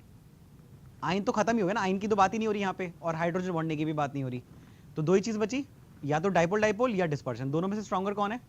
Dipole dipole. ठीक है, अब स्ट्रॉन्गर क्यों है डाइपोल डाइपोल वो भी मैं बता देता हूं। मान लेते हैं ये मेरे पास दो नॉन पोलर मॉलिक्यूल है। नॉन पोलर क्यों है? क्योंकि पोल्स नहीं बने हुए। पोल्स का मतलब कि एक एंड पॉजिटिव एक एंड नेगेटिव। तो ऐसा नहीं है कि इसमें पॉजिटिव नेगेटिव चार्ज नहीं है, इसमें न्यूक्लियाई है और इलेक्ट्रॉन मूव कर रहे हैं, लेकिन सिमेट्रिकली डिस्ट्रीब्यूटेड है। तो कोई नेट चार्ज एक्यूमुलेशन नहीं है कि इस तरफ नेगेटिव ज्यादा इस तरफ पॉजिटिव ज्यादा हो गया, जो कि एक डाइपोल में हो जाता है। ठीक है भाई, जैसे डाइपोल में कैसे हो गया, एक हाइड्रोजन का एटम का न्यूक्लियस है और एक क्लोरीन के एटम का न्यूक्लियस है, ये HCl है, ये ज्यादा इलेक्ट्रोनेगेटिव है, तो क्या होगा, इलेक्ट्रॉन्स की शिफ्टिंग इस तरफ ज्यादा हो जाएगी, तो ज्यादा शिफ्टिंग होगी तो इलेक्ट्रॉनिक चार्ज डिस्ट्रीब्यूशन इस तरफ बढ़ जाएगा। तो ये यानी कि इलेक्ट्रॉन्स घूमते हुए जब ये घूम रहे हैं इस पूरे न्यूक्लियर के round, they are spending more time toward this side, यानी कि पार्शियल नेगेटिव चार्ज। और क्योंकि न्यूक्लियाई का बाय डिफॉल्ट, क्योंकि नेगेटिव चार्ज इस तरफ शिफ्ट हो गया, तो पॉजिटिव चार्ज का डिस्ट्रीब्यूशन मतलब इस तरफ थोड़ा एक्यूमुलेशन बाय डिफॉल्ट हो जाएगा। तो ये क्या हो गया, परमानेंट डाइपोल क्रिएट हो गया। ठीक है, ये मॉलिक्यूल में डाइपोल नहीं है, लेकिन जब ये ऐसे दो मॉलिक्यूल आपस में एक दूसरे के पास में आते हैं, तो इसके इलेक्ट्रॉन इसको इलेक्ट्रॉन को रिपेल कर रहे हैं, इसका न्यूक्लियस के न्यूक्लियस को रिपेल कर रहा है, न्यूक्लियस इलेक्ट्रॉन को अट्रैक्ट कर रहा है, ब्ला ब्ला। इन सब कहानियों में क्या होता है, इनके अंदर पार्शियल एक डाइपोल क्रिएट होता है, टेम्परेरी पार्शियली बोलूंगा, टेम्परेरी डाइपोल क्रिएट हो रहा है। तो और ये डाइपोल क्या हुआ, इसने इसमें इंड्यूस किया, इसने इसमें इंड्यूस किया, तो इट्स इंड्यूस डाइपोल। बट करने वाला डाइपोल जो इंड्यूस कर रहा है वो खुद तो चार्ज पार्टिकल मतलब इफेक्ट हाई चार्ज वाला था ही नहीं, एंड कोई भी मॉलिक्यूल ना एंड आइन, तो इसलिए इसमें वीक डाइपोल इंड्यूस होगा और ये भी वीक होगा। जहां ये परमानेंट डाइपोल स्ट्रांग होगा और जबकि ये इंड्यूस डाइपोल वाले वीकर होंगे, तो उनमें आपस में अट्रैक्शन भी वीक होगी। समझ में आई बात? ठीक है,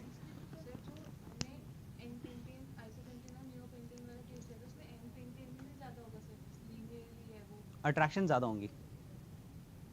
क्या पूछना चाह रहे हो आप? हाँ ज्यादा है, डेफिनेटली, यही तो बोला है। ऐसे अरे ऐसे समझ लो ना, आपने एक कॉपी में से पेज फाड़ा और उसको आपने क्रम्बल कर दिया, तो सरफेस एरिया कम हो जाएगा ना इवेंचुअली। या फॉर एग्जांपल जो फॉइल पेपर जिसमें हम चपाती लेके आते हैं घर से, तो जब लेके आते हैं तो ऑब्वियसली पूरी रोटी को कवर कर लेता है, लेकिन जब फेंकते हैं तो उसको जब क्रम्बल करते हैं तो इतनी सी बॉल बन जाती है वो। तो ऑब्वियसली क्या हुआ, जब आप उसको क्रम्बल कर रहे हो, तो यानी कि जब ब्रांचेस उसकी क्रिएट हो रही है, तो क्या हो रहा है, सरफेस एरिया कम होता जा रहा है। बेसिकली बॉल नहीं कम हो गए, सरफेस एरिया जितना ज्यादा होगा उतना अट्रैक्शन ज्यादा होगा, क्योंकि जितना सरफेस एरिया ज्यादा होगा उतना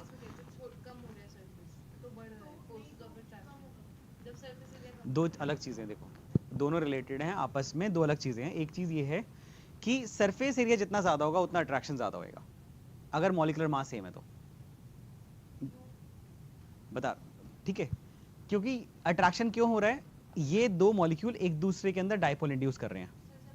जब सरफेस एरिया ज्यादा होगा तो ये इंट्रैक्शन ज्यादा हो पाएगा, मतलब ज्यादा इफेक्टिव हो पाएगा। ठीक है, ये पॉइंट से हम एग्री करते हैं।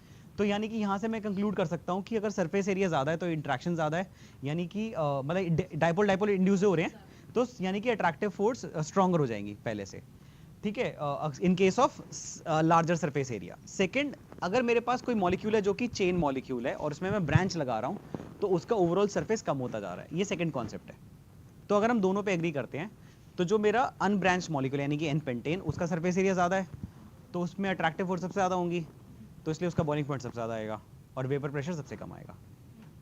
एंड नियोपेंटेन जो कि जिसमें ब्रांचेस हो रखी हैं, उसमें सरफेस एरिया सबसे कम है, अट्रैक्टिव फोर्स सबसे कम है, तो वेपर प्रेशर सबसे कम होगा और बॉइलिंग पॉइंट उसका कम हो जाएगा। हाँ, वेपर प्रेशर हाँ ज्यादा आएगा और बॉइलिंग पॉइंट कम होगा। हाँ,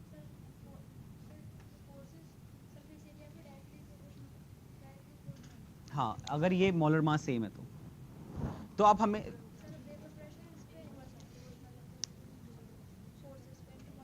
हाँ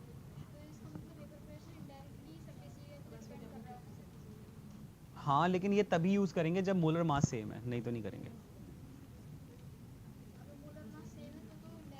सिमिलर है मतलब आसपास है, जैसे CCl4 CHCl3, मतलब जैसे अपना एन पेंटेन और इसमें हो रहा था ना, ये अपना एन पेंटेन हो गया और ये नियोपेंटेन हो गया, तो दोनों का मॉलिक्यूलर वेट सेम आएगा, C5H12 ये रहेगा ना, राइट। तो मेरे ख्याल से इसका आ जाएगा 70 to 72 दोनों का मोलर मास आएगा, तो एग्जैक्ट सेम मोलर मास है।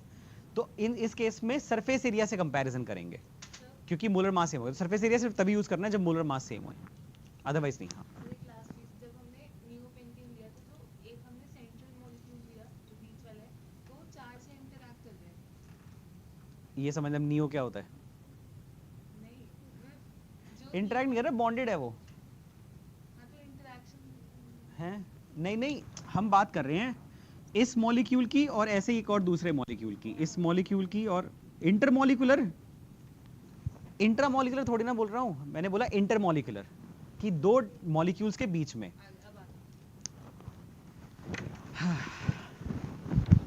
हाँ, एक वो म्यू नेट, ठीक है।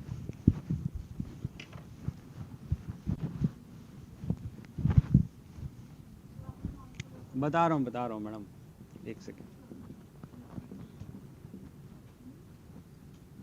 हमने एक चीज सीखी थी केमिकल बॉन्डिंग में, म्यूनेट।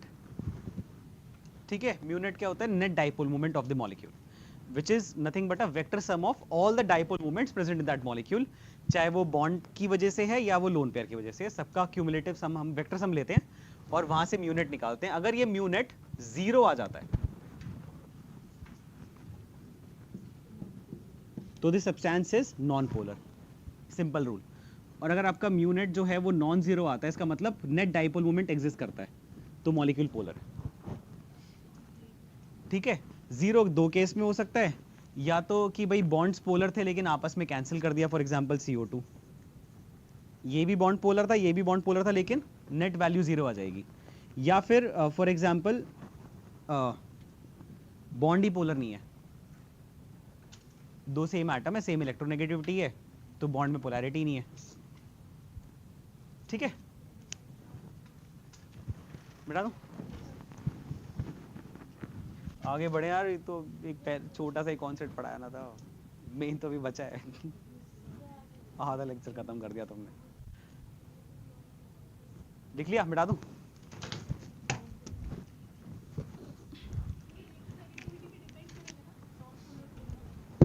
हाँ,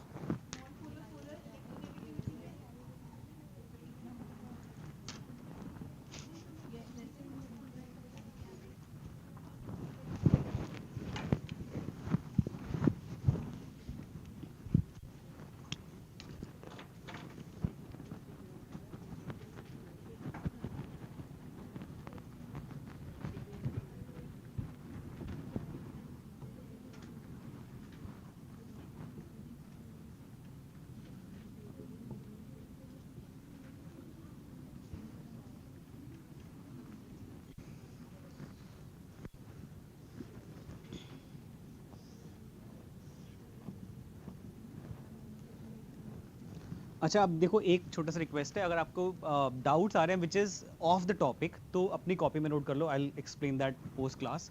जो रिगार्डिंग दैट टॉपिक आ रहे हैं, क्योंकि ये थोड़ा सा फिनिश करते हैं, अदरवाइज वो लास्ट टाइम की तरह भी ना रह जाएगा चैप्टर। ठीक है, तो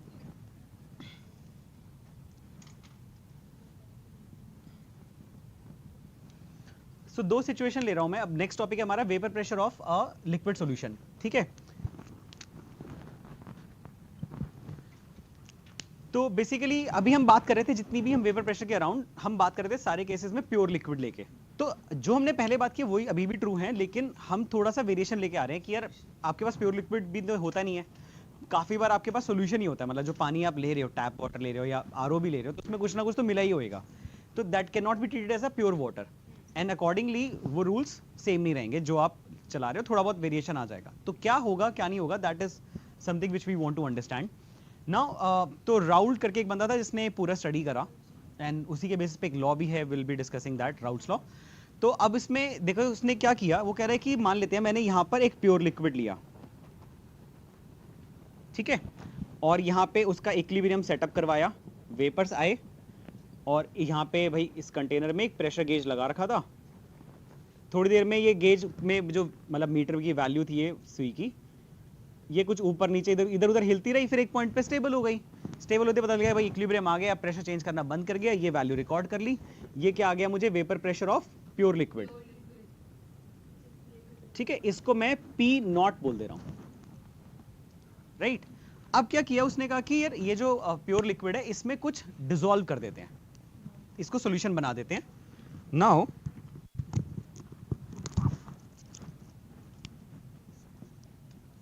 this is a liquid solution, ठीक है, जिसमें सॉल्वेंट यही लिक्विड है. ठीक है, तो सॉल्वेंट इसके अंदर, दिस इज सेम लिक्विड, मतलब this liquid is used as a solvent in this solution. ठीक है, तो और यहां पर हमने कुछ और भी मिक्स कर दिया विच इज अ सोल्यूट. ठीक है, अब सोल्यूट हमारे दो टाइप के हो सकते हैं. तो हम यहां पर क्या कर रहे हैं कि इस यहां पे एक सॉल्वेंट तो हमारा लिक्विड ही हो गया फॉर श्योर. अब सोल्यूट जो है हमारा उसको हम दो कैटेगरी में बांट रहे हैं. एक सोल्यूट जो खुद वेपर में कभी जा सकता है और एक सोल्यूट जो वेपर में कभी जा ही नहीं सकता. ठीक है, तो एक जो नहीं जा सकता वेपर में उसको हम बोल रहे हैं नॉन वॉलेटाइल सोल्यूट, और जो जा सकता है वो क्या हो गया, वॉलेटाइल. ठीक है, अब अगर मैं एग्जाम्पल ले लूँ एक छोटा सा, जैसे मान लेते हैं ये प्योर लिक्विड प्योर H2O है और यहाँ पर भी प्योर H2O डाला, लेकिन इसमें मैंने नमक डिसॉल्व कर दिया. ठीक है, अब जो अपना सॉल्ट है उसके वेपर नहीं बन सकते, तो वो क्या हो गया, नॉन वॉलेटाइल सोल्यूट हो गया. ठीक है, तो ताकि रिलेट कर पाएंगे हम लोग प्रैक्टिकली कि भाई हमने यहाँ पे अपना सॉल्ट वाटर है, सलाइन वाटर सोल्यूशन है, और यहाँ पे अपना नॉर्मल वाटर है. ठीक है, अब वेपर यहाँ पर सॉल्ट के तो बनेंगे नहीं, सिर्फ किसके बनेंगे, वाटर के वेपर के ही बनेंगे, है ना. तो ये वेपर अपने बन गए, और यहाँ पर भी हमने ऐसे एक प्रेशर गेज लगाया हुआ है, और इसकी भी कुछ वैल्यू आ गई. ठीक है, तो जैसे कि देख रहे हो आप मीटर में, पता नहीं दिख पा रहा है कि नहीं दूर से,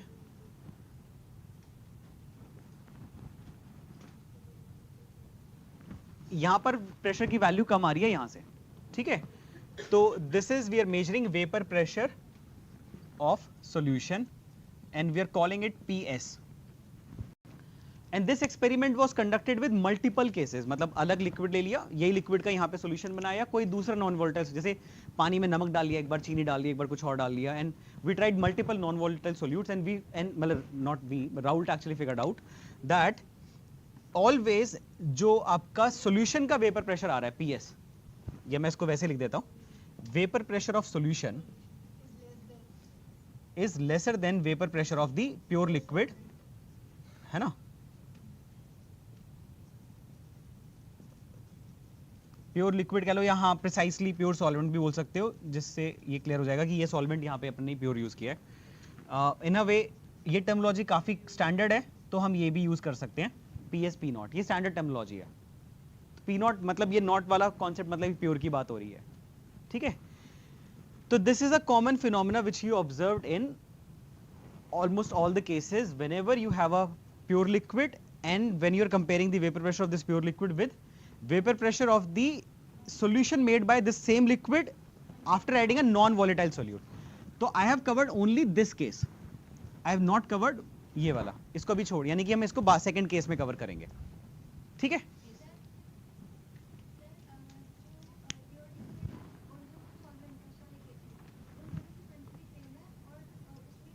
क्वांटिटी से तो फर्क ही नहीं पड़ता ना, हमने बात की थी. चलो मान लो, हाँ ठीक है, क्वांटिटी सेम है. हाँ वो हमें भी बताएंगे, रुको अभी इतनी जल्दी कहाँ भाग रहे हो. ठीक है, ये समझ में आ गया. ठीक है, ये मिटा दूं पार्ट, ये वाला, ये वाला पार्ट मिटा दूं.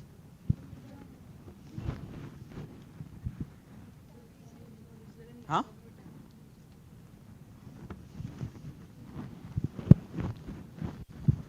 तो after analysing all these cases Raoult figured out कि यार ये दो रीजन से हो रहा है. तो ये जो वेपर प्रेशर कम हो जाता है सॉल्यूट के डालने के बाद, मतलब इन सिंपल वे, एक प्योर लिक्विड का कुछ वेपर प्रेशर आता है, उसी लिक्विड में आपने एक नॉन वोलेटाइल सॉल्यूट डिसॉल्व कर दिया और करते ही उसका वेपर प्रेशर गिर जाता है, एज सिंपल एज दैट. तो गिरने के दो रीजन है, एक है कि सॉल्यूट और सॉल्वेंट का इंटरेक्शन जो है वो गवर्न कर रहा है ये चीज, कि भाई अब नए तरह के लोग आ गए यहाँ पे और वो शायद हमारे लिक्विड के मॉलिक्यूल को जाने में मुश्किल पैदा कर रहे हैं. तो solute solvent interaction is one reason, and second reason is number of change in number of solvent molecules per unit surface area.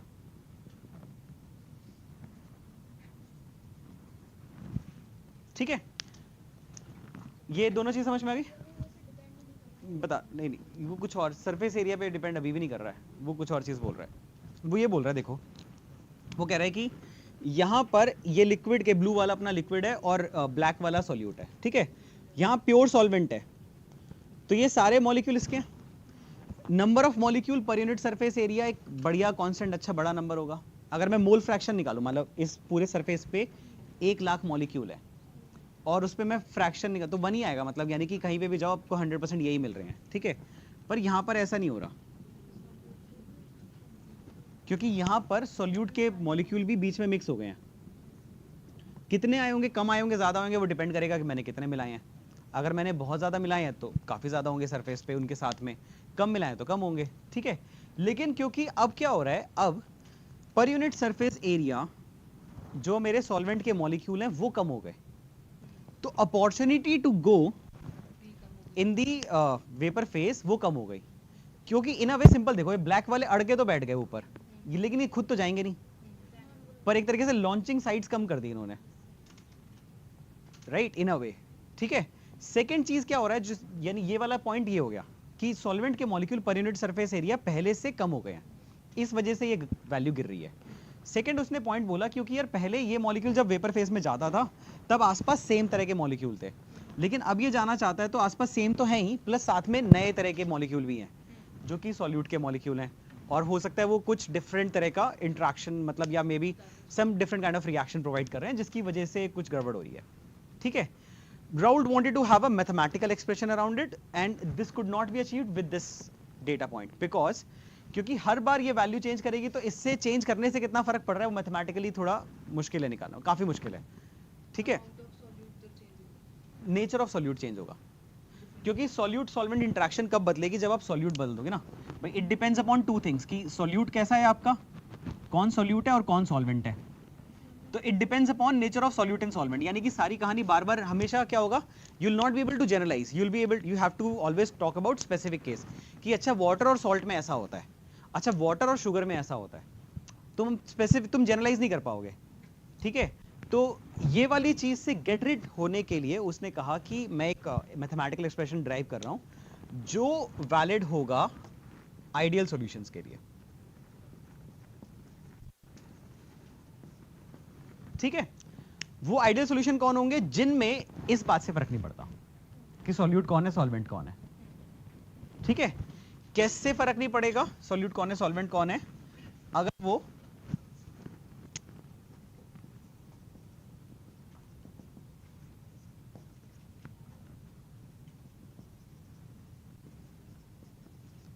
if it takes a infinitely dilute solution, हाँ बहुत कॉन्सेंट्रेशन काफी कम ले ना, सोल्यूट की quantity काफी कम कर दी, तो इतनी क्वांटिटी कम कर दी कि उसका नेचर इंपैक्ट नहीं कर पा रहा, ठीक है। कि whether I have added salt और आई हैव एडेड शुगर, मतलब समझ लो इतना कम डाला मैंने कि आपको टेस्ट भी नहीं आ रहा नमक का, हाँ चिल टेंट सुधी तो ठीक है। इनफाइनाइटली डाइल्यूट सॉल्यूशन हमने यहाँ पे क्रिएट अगर कर लिया तो इस केस में क्या होगा, आइडियल सॉल्यूशंस के लिए ये वाला फैक्टर आपका खत्म हो जाएगा, क्योंकि क्वांटिटी इतनी कम है कि उसको चेंज करने से कुछ खास फर्क ही नहीं पड़ रहा, ठीक है, समझ में, राइट। नाउ सेकंड चीज है कि यानी कि सिर्फ किस पे डिपेंड करेगा, जो चेंज इन वेपर प्रेशर आ रहा है that will depend only on the number of solvent molecule पर यूनिट सरफेस एरिया। नहीं इस पे तो थोड़ा गिर तो रही है वैल्यू, अब गिरेगी इतनी ज्यादा नहीं गिरेगी ना, क्योंकि क्वांटिटी कम ली है मैंने तो गिरेगी कम, ये मतलब ये डिफरेंस बहुत कम आएगा, लेकिन जितना डिफरेंस आएगा वो मैं मेजर, मुझे मैथमेटिकल रिलेशन देखना है ना कि what is it which is impacting, how it is impacting, मतलब can I calculate it mathematically. ये देखो बहुत सिंपल सा एक पर्सपेक्टिव समझ लो, हम ये सारा इसलिए पढ़ रहे हैं क्योंकि हम बार बार लैब में जाके खुद नहीं सीखना चाहते। तो किसी इंसान ने मेहनत कर लिया, उसने एक लॉ बना लिया, थ्योरी बना ली, हम उसको समझ रहे हैं, हम कह रहे हैं बहुत बढ़िया, अब हमें कल को जाना ही नहीं पड़ेगा। कल को मेरे से कोई पूछेगा कि मैंने 1 गिलास पानी लिया, उसमें इतना मैंने सॉल्ट डाल दिया, तो अब बताओ वेपर प्रेशर पहले इतना आ रहा था तो कितना होगा, तो मैं कहूँगा पेन पे निकाला ये तो आई हैव अ फॉर्मूला, ये निकाला और होगी कहानी खत्म। दैट इज द एडवांटेज ना, you don't have to go in the laboratory and check it कि भाई चलो अब पूरा एक्सपेरिमेंट करके पता लगाएंगे कितना होगा, क्योंकि हमने क्वांटिटी बहुत कम ले ली ना सॉल्यूट की, बहुत कम, that is something which we can ignore, इसलिए डिफाइन किया, ठीक है। Now, so it depends primarily on the number of solvent molecules per unit surface area.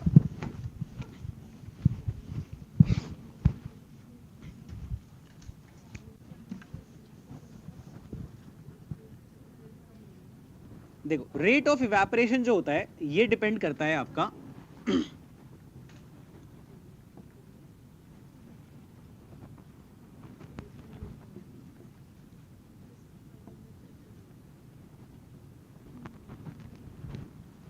ठीक है, ये इंपॉर्टेंट पॉइंट है जिसकी वजह से एक्चुअली चीजें बदल रही थी, ठीक है। तो जो आपका नंबर ऑफ मॉलिक्यूल पर यूनिट सरफेस एरिया कम होता है या मतलब चेंज होता है, तो एक्चुअली आपका रेट ऑफ इवेपोरेशन का चेंज हो जाता है। रेट ऑफ इवेपोरेशन चेंज होने की वजह से अकॉर्डिंगली फिर वो, क्योंकि भाई जैसे मान लो आपका इक्विलिब्रियम जब आता है तब क्या होता है कि लेट्स सपोज ये रेट ऑफ इवेपोरेशन है, नॉर्मली लिक्विड रखा ऊपर जीरो है, इवेपोरेशन का रेट हाई है, कंडेंसेशन का जीरो है, धीरे धीरे कम होगा, ये बराबर होंगे। ये स्टार्ट ही यहाँ से हो रहा है, तो प्रोबेबली इक्विलिब्रियम किसी डिफरेंट पॉइंट पे आएगा ना, और डिफरेंट पोजीशन पे अगर इक्विलिब्रियम आएगा तो इक्विलिब्रियम पर आने वाले वेपर प्रेशर की वैल्यू डिफरेंट होगी। तो बस वो इस यहीं से पॉइंट सारा चेंज हो रहा है। तो नंबर ऑफ सॉलिड मॉलिक्यूल पर यूनिट सरफेस एरिया कम होने की वजह से रेट ऑफ इवेपोरेशन कम हो जाता है। तो इसको अगर मैथमेटिकली देखें तो रेट ऑफ इवेपोरेशन को मैं कह सकता हूं it depends upon mole fraction of solvent, है ना। अगर ये 1 है तो 100% प्योर है, तो फिर तो सिंपल प्योर लिक्विड वाला केस हो गया। अगर 1 नहीं है यानी कि कुछ भी आपने डाला है, तो जितना ये कम हो जाएगा भाई, यानी कि इसका मतलब क्या सिंपल, अगर ये 0.9 है तो इसका मतलब out of 10 molecule on surface in unit area 1 will be solute and 9 will be solvent, ठीक है। लेकिन पहले 100% होते थे, पहले 10 के 10 होते थे, लेकिन अब 9 हो गए तो इसलिए कम हो गया, ठीक है। बेटा सरफेस एरिया दिख रही है, पर यूनिट सरफेस एरिया नाप रहे हैं, पर यूनिट वैल्यू और टोटल वैल्यू में फर्क होता है। पर यूनिट सरफेस एरिया देते हैं ना, लेकिन सर इसमें मोल फ्रैक्शन में बल्क में देख रहे हैं। मोल फ्रैक्शन में बल्क में दिख रहे हैं बेटा, कॉन्सेंट्रेशन तो थ्रू आउट सेम है ना, जो बल्क में होगी वही तो सरफेस पे भी होगी। नहीं ऐसा नहीं होता तो फिर मैं अगर कभी नींबू पानी पीता तो पहले सिप में अलग टेस्ट आता, दूसरे में अलग आता, फिर लास्ट में अलग टेस्ट आता। गोलगप्पे के पानी में होता है ना ऐसा, क्योंकि वो हेट्रोजीनियस मिक्सचर है। तो मैंने के कोई रैंडम वो ले लिया, कांस्टेंट ले लिया, ठीक है। सिमिलरली अगर मैं रेट ऑफ कंडेंसेशन की बात करूं तो rate of condensation depends upon vapour pressure, और आई वुड नॉट से वेपर प्रेशर, आई वुड से कि प्रेशर ऑफ द वेपर्स जो वहां पे एग्जिस्ट कर रहे हैं, है ना। इसको ऐसे लिख लेते हैं, या चलो वेपर प्रेशर ही लिख लेते हैं, क्योंकि हम सारी वैल्यूज नाप तो इक्विलिब्रियम पे ही रहे हैं, ठीक है। बेसिकली कंडेंसेशन ज्यादा कब होगा, जब ऊपर जो वेपर्स आ गए हैं उनका प्रेशर बहुत बढ़ गया है, मतलब ज्यादा टक्करे हवा मार रहे हैं, तो चांसेस हाई हैं कंडेंस करने के, तो रेट ऑफ कंडेंसेशन ज्यादा रहेगा, ठीक है। तो कंडेंसेशन का भी रेट गिर गया क्योंकि ऊपर जो वेपर्स बन रहे हैं उनका प्रेशर भी कम ही आ रहा है। कंडेंसेशन तो पहले ही स्टार्ट हो जाता था। हाँ हाँ, मतलब इक्विलिब्रियम पर ये वैल्यूज आ रही होंगी ना, ये वाली, तभी मैं बोल रहा था कि प्रेशर ऑफ वेपर्स होगा टिपिकली, बट क्योंकि हम सब कुछ इक्विलिब्रियम पे नाप रहे हैं तो इसलिए मैंने सीधा वो ले लिया, राइट। अदरवाइज तो it won't be PS, it would be some P value जो कि जो चेंज होती जा रही है, कम होगी, हाँ। और यहाँ पे प्रोपोर्शनैलिटी अगर मैं हटा दूं तो एक के डैश मैंने रैंडम कांस्टेंट ले लिया, ठीक है। तो इक्विलिब्रियम पर मैं कह सकता हूं कि ये दोनों बराबर हो गए,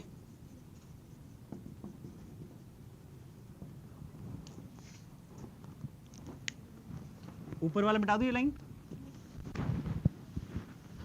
तो अगर ये दोनों बराबर हो गए तो ये आ गया आपका K into mole fraction of solvent is equal to K dash into P S, ठीक है। तो P S is equal to K upon K dash into mole fraction of solvent.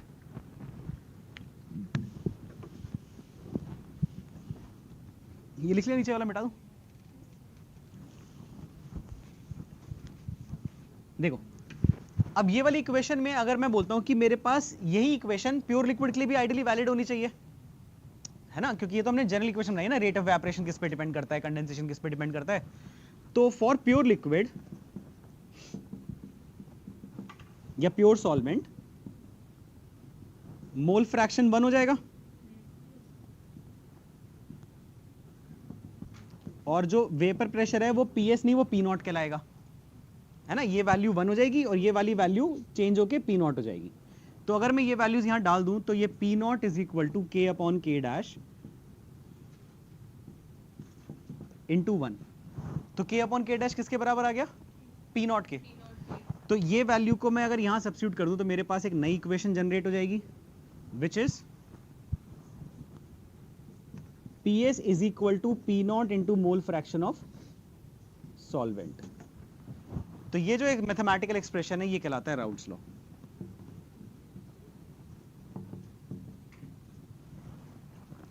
तो जितना सॉल्वेंट का मोल फ्रैक्शन कम होगा उतना ही vapour pressure कम आएगा, जितना मोल फ्रैक्शन ज्यादा रहेगा उतना वेपर प्रेशर ज्यादा आएगा, पर हमेशा प्योर वाले से कम होएगा, क्योंकि ये वैल्यू 1 या उससे कम हो सकती है।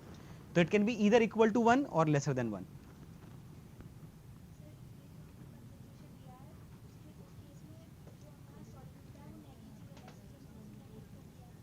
नहीं नहीं, हमने कॉन्सेंट्रेशन को नेग्लेक्ट नहीं करा, हमने यार बताता हूँ देखो, हमने क्या नेग्लेक्ट करा ये समझो।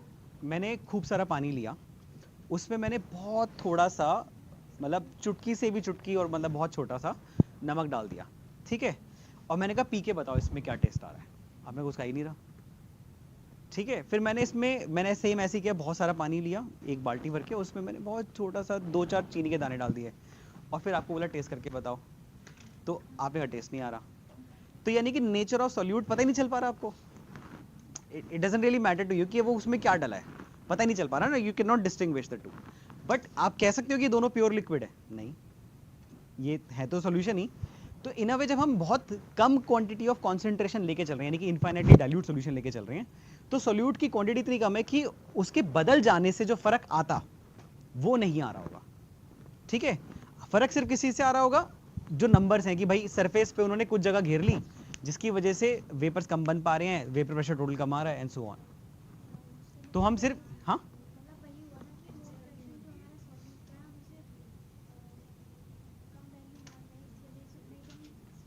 नहीं, तो हम ये एक्सप्रेशन भी नहीं लगा बना सकते, क्योंकि फिर वही जो हमने पूरा डिफाइन किया है।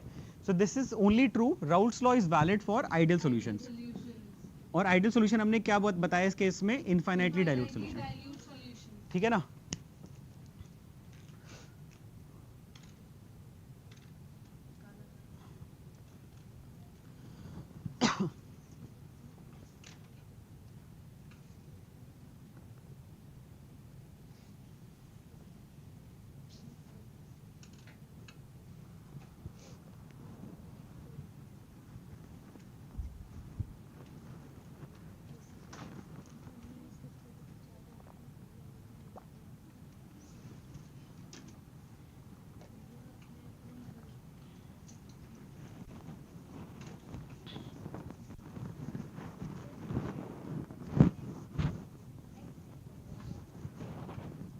कई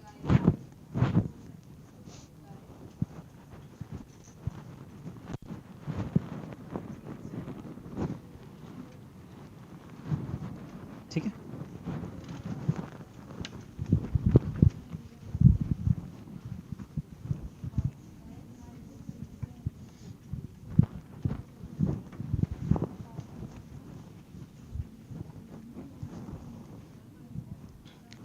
Case 2, vapor pressure of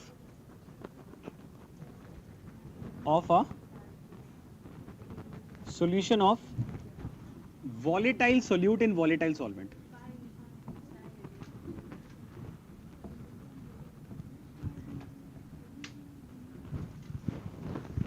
ठीक है, तो हमारे पास एक वॉलेटाइल सॉल्वेंट है, वो तो है ही सिंपल। बेसिकली हमने क्या चेंज किया था, सॉल्यूट दो तरह के लिए थे, एक नॉन वॉलेटाइल और एक वॉलेटाइल। तो now I am going to take a volatile solvent, ठीक है,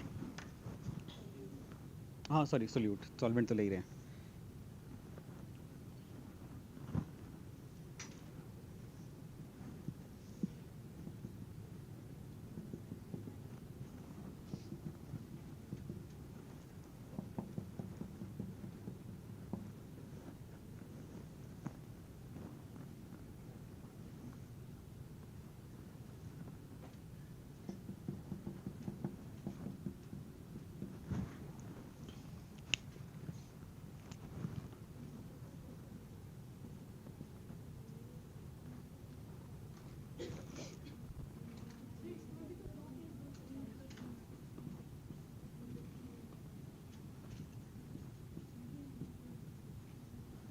क्या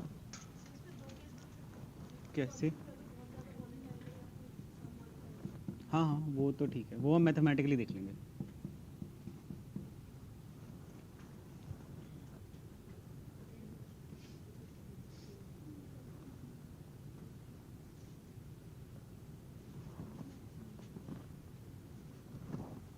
ठीक है ना, तो ये बी ही है।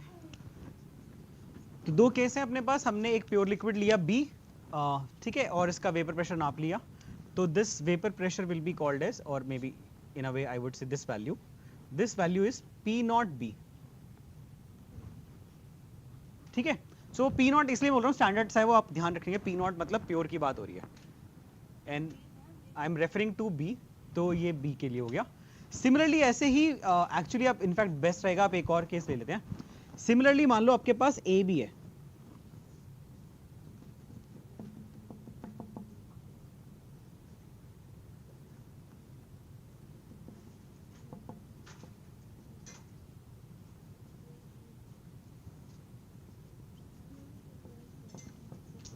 ठीक है, और यहां पे इसका जो प्योर का प्रेशर आ रहा है वो आ रहा है पी नॉट ए। मैं क्यों लिक्विड ले रहा हूं थोड़ा समझा देता हूं। देखो नॉन वॉलेटाइल सोल्यूट और नॉन वॉलेटाइल सॉल्वेंट को अगर हम जस्ट प्रैक्टिकली अगर कोरिलेट करने की कोशिश करें एंड जस्ट ये देखें कि जितने भी एग्जांपल हमारे दिमाग में आते हैं वॉलेटाइल या नॉन वॉलेटाइल सोल्यूट्स के, वो किस तरह के हैं। अगर आप ध्यान करो तो कोई भी नॉन वॉलेटाइल सोल्यूट कौन सा होएगा, mostly solid substances which are dissolved in some liquid, whether it's like जैसे मैं सॉल्ट और शुगर का एग्जांपल ले रहा था, तो ऐसे कुछ भी और हो सकता है। फॉर एग्जांपल मैंने कोई और सॉल्ट ले लिया, कैल्शियम क्लोराइड को वाटर में डिसॉल्व कर दिया और समथिंग एल्स, ठीक है। तो usually non volatile solutes are your solid solutes usually, ठीक है, except few cases. Usually your volatile solutes are liquids, क्योंकि ऑल लिक्विड्स आर वॉलेटाइल। जैसे फॉर एग्जांपल मैंने दो लिक्विड ले लिए, फॉर एग्जांपल एक बेंजीन हो गया, ये भी एक लिक्विड है, एक टॉल्यूइन हो गया, ये भी लिक्विड है। इन दोनों को मैंने मिक्स कर दिया, अब बेंजीन के भी वेपर बन रहे हैं, टॉल्यूइन के भी वेपर बन रहे हैं। इंडिविजुअली भी वेपर बनाते हैं, साथ में भी बना रहे हैं। इंडिविजुअली एक की वैल्यू अपनी पी नॉट भी आती है प्योर की, दूसरे की पी नॉट ए आती है। यहां पर क्या होगा, यहां पर जो मुझे वैल्यू मिलेगी वो टोटल की मिलेगी, यहां मुझे ए और बी की नहीं पता चलेगी, ए की कितनी है बी की कितनी है, वो मुझे पार्शियल प्रेशर और वो सब लगा के पता लगाना पड़ेगा या कुछ और करके निकालना पड़ेगा, बट जो मीटर से वैल्यू मिलेगी वो पी टोटल मिलेगी, ठीक है, राइट नाउ।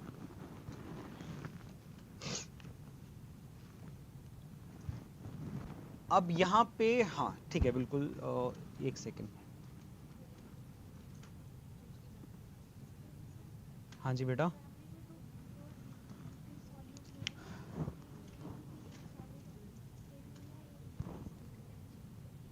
लिक्विड सॉलिड क्या नहीं, दो लिक्विड लिए मैंने, सॉलिड में थोड़ा ना कोई भी, दो लिक्विड तो आपस में मिक्स करके सॉल्यूशन बना सकते हैं ना, दो मिजिबल लिक्विड्स हैं, है ना भाई, वाटर और मिथेनॉल को मिक्स कर दिया मैंने, लेकिन वो एग्जांपल नहीं ले रहा हूं क्योंकि वो नॉन आइडियल सॉल्यूशन है, that I tell later. Benzene toluene का एग्जांपल ले रहा हूं क्योंकि आइडियल सॉल्यूशन फॉर्म करता है, ठीक है। तो एक बेंजीन है एक टॉल्यूइन है और दोनों को मिक्स कर दिया, एक आइडियल सॉल्यूशन बन गया और यहाँ पर ये सीन है, ठीक है। वो अभी हम बात करेंगे, अभी रुक जाते हैं, इसलिए मैंने जानबूझ के ऐसे बनाया, ठीक है। तो अब यहाँ पर क्या होएगा कि यहाँ पे वही सेम कहानी कि बी के पार्टिकल हैं सरफेस पे और ए के भी पार्टिकल है। अगर मैं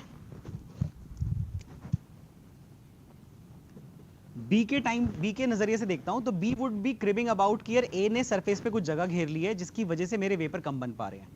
तो लेट्स अज्यूम कि बी के वेपर्स बन रहे हैं पी बी, मतलब बी के वेपर से जो एक्चुअली प्रेशर आ रहा है वो पी बी आ रहा है और ए से जो आ रहा है वो पी ए आ रहा है। तो by simple Dalton's law total pressure will be sum of partial pressure exerted by both the components, है ना।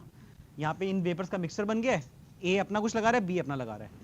ये बात हमें पता है कि ए का जो प्रेशर यहाँ पर आ रहा है वो उसके प्योर से कम आएगा बाय राउल्ट्स लॉ, और बी का भी जो आ रहा है प्योर वो अपने प्योर से कम आएगा, ठीक है। और कितना होगा वो मैं कैसे कर सकता हूँ, अगर मैं दोनों पे राउल्ट्स लॉ लगा दूं, भाई पी ए कितना होना चाहिए, पी नॉट ए इंटू काई ए, और पी बी कितना होना चाहिए, पी नॉट बी इंटू काई बी। ये समझ में आ गया, ठीक है। तो मतलब एक बार एक को सॉल्वेंट मान लो, एक बार दूसरे को सॉल्वेंट मान लो। सॉल्वेंट सॉल्यूट तो वैसे भी एनीवेज कन्वेंशनल वो है ना, टर्मिनोलॉजी है। तो मान लो मैंने मान लिया कि बी सॉल्वेंट है, जो मैंने भी यहाँ लिखा भी हुआ है, तो क्या हो गया, vapour pressure of the B, उसका pure into mole fraction of solvent, ऐसे ही ए के टर्म्स में भी देख लेंगे। तो इसमें तो कोई डाउट नहीं है कि कैसे लिखी दो इक्वेशन मैंने, सही है। अब मैं इन दोनों की वैल्यूज यहां सब्स्टिट्यूट कर दूं पी टोटल में, तो पी टोटल क्या आ जाएगा आपका,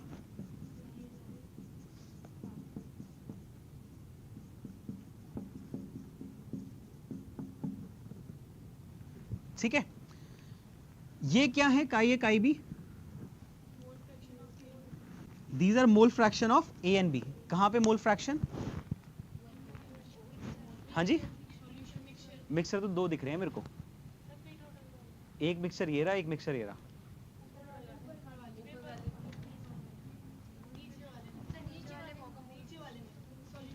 पिछले वाला केस याद करो, पिछले वाले में हमने मोल फ्रैक्शन कौन सा लिया है, तो ये एक्स ए एक्स बी जो हैं या काई ए काई बी जो हैं, these are mole fraction of A and B in liquid phase,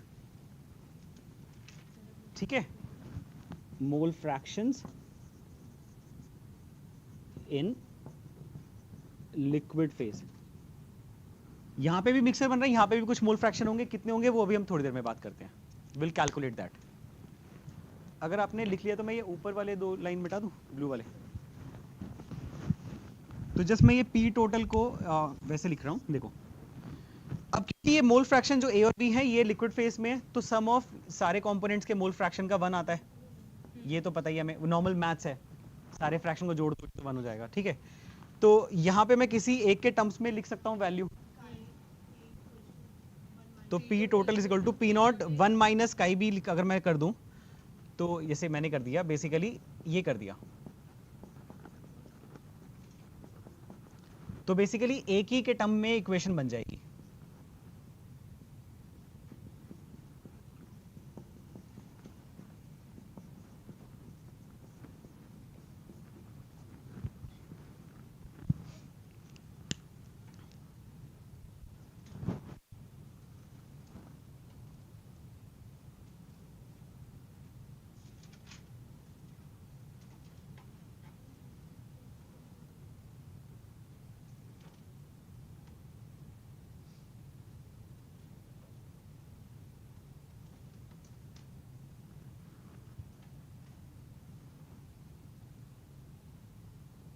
ठीक है।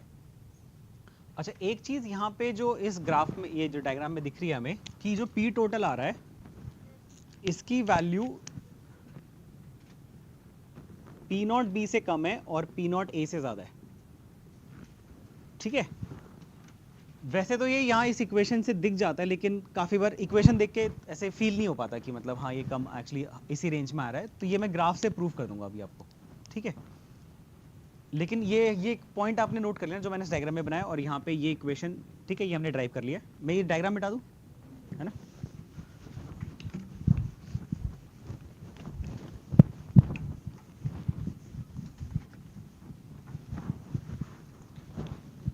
सो we had 2 equations, one is या इस पे एक न्यूमेरिकल भी कर सकते हैं हम छोटा सा, जो मैं तब तक क्वेश्चन लिख देता हूँ।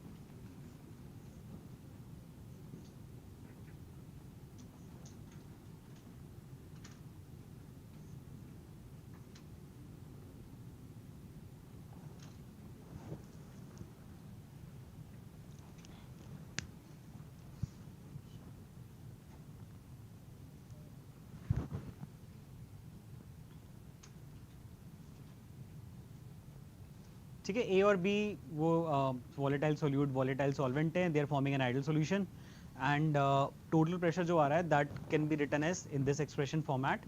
अगर ये वैल्यू आपको पता है तो ये आपको बताना है, limit chi A tends to 0,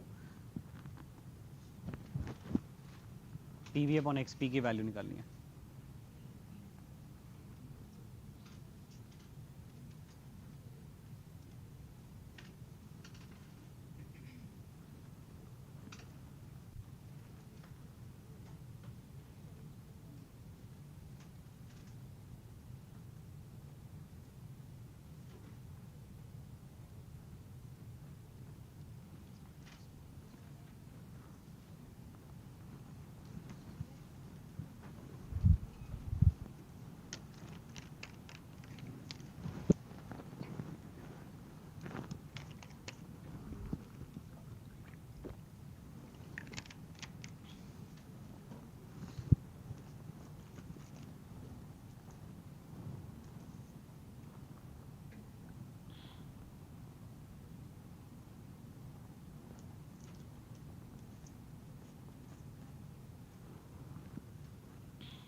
करें डिस्कस बेटा? अच्छा मैं थोड़ा सा एक हिंट दूं। हो गया सर। इस इक्वेशन को हम उससे कंपेयर करेंगे P total equals P not a, फिर हमारे पास पी नॉट ए 140 आ गया, फिर दो चीजें हैं इसमें, एक तो ये इक्वेशन इस ये बेसिकली अगर आपको ये याद नहीं भी है तो आपको ये तो पता ही है भाई, P total is P not A x A plus P not B x B. तो ये 2 सेकंड लगेंगे and you will be able to create this equation. तो एक्स बी में लिखा हुआ तो एक्स बी में बना लो, एक्स ए में लिखा हुआ तो एक्स में बना लो, एंड देन कंपैरिजन करोगे तो ये वैल्यू 30 हो गई और ये वैल्यू 140 हो गई। तो पी नॉट ए आपका आ गया 140 और P not B minus P not A आ गया आपका 30। तो पी नॉट ए की वैल्यू 140 है तो पी नॉट बी आपका आ गया 170। अब ये जो है ये फालतू में वो क्या हुआ है, डराने के लिए लिखा हुआ है, कुछ भी नहीं है। अगर मोल फ्रैक्शन ए का 0 हो जाएगा तो बी का 1 हो जाएगा, और बी भाई x A plus x B 1 है ना, ये अगर 0 टेंड करेगा तो ये 1 की तरफ टेंड करेगा, और ये 1 होगा तो P B P not B हो जाएगा। तो यानी कि पी नॉट बी निकालना है आपको। सर अगर ये ना देते तो कैसे करते? क्या चीज़? अगर लिमिट का ये टेंडिंग टू 0 नहीं होता कुछ और होता, नहीं तो ये वैसे भी निकल जाएगा ना, P B equal to P not B x B. तो पी नॉट बी बचा वैसे भी, वो तो वैल्यू फिक्स है ही, तो लिमिट उसमें लगाने की जरूरत भी नहीं पड़ रही है। अगर मैं इनडायरेक्टली, हाँ वो तो वैसे ही कांस्टेंट एक आ रहा है। क्या मेरे को सुना? हाँ 30 रेशियो 1 नहीं नहीं 170 आएगा ना बेटा। P not B minus P not A equal to 30, तो P not B will be 30 plus P not A. ये एक्स बी है, ये 1 हो जाएगा जब ये काई ए टेंड्स टू 0 तो chi B will tends to 1, right? And when chi B tends to 1 P B tends to P not B. तो ये फाइनली रेशियो क्या बचेगा, पी नॉट बी अपॉन 1। तो पी नॉट बी कितना है 170, ठीक है।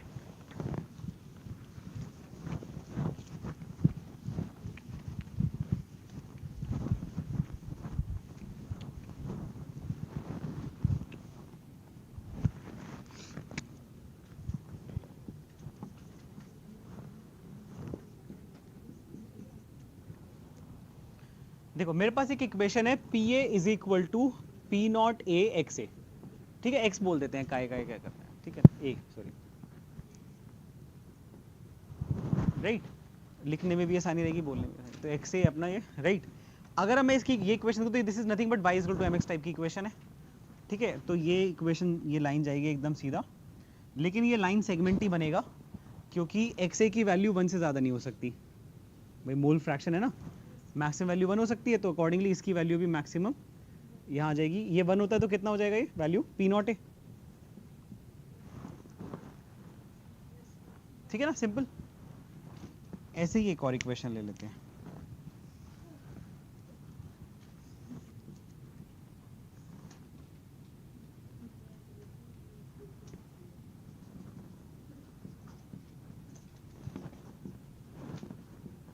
P B is equal to P not B x B, और पी बी और एक्स बी का ग्राफ बना लिया, यहाँ पे लाइन सेगमेंट ये बन जाएगा, ठीक है। थोड़ा इसको, हाँ ठीक है, चलो सही है, ये आ गया।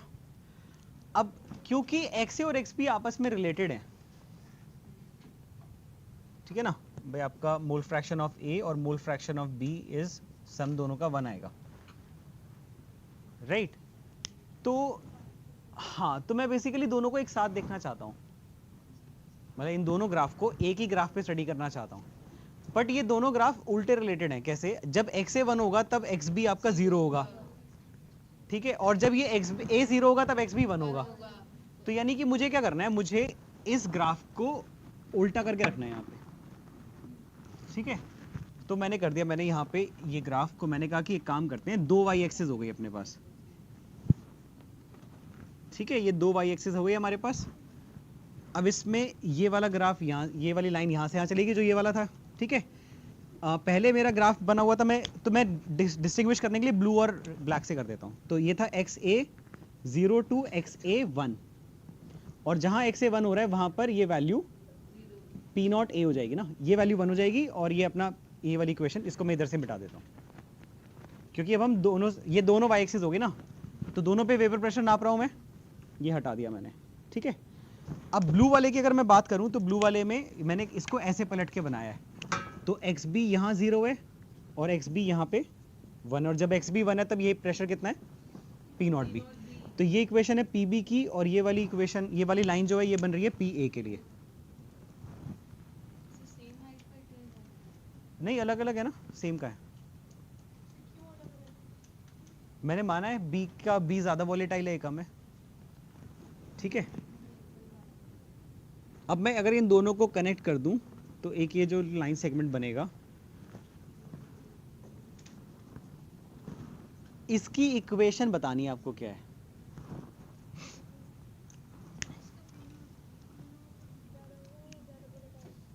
हाँ सिंपल, पी नॉट क्या है, प्योर लिक्विड का वेपर प्रेशर, और सेम टेम्परेचर पे सारी बातें चल रही हैं, तो भाई जो ज्यादा वेपर बनाता है तो वो ज्यादा वॉलेटाइल है। तो यहां से देख के समझ में आ रहा है कि बी ज्यादा वॉलेटाइल है, ए कम वॉलेटाइल है। तो ये जो लाइन है वो पी इक्वल्स पी नॉट एक आई वाली है, डॉटेड लाइन। नहीं, डॉटेड वाली नहीं, वो तो मैं पूछ रहा हूँ, वो बताना है आपको पी टोटल होगा कैसे। इक्वेशन बना सकते हो इस लाइन का, शायद।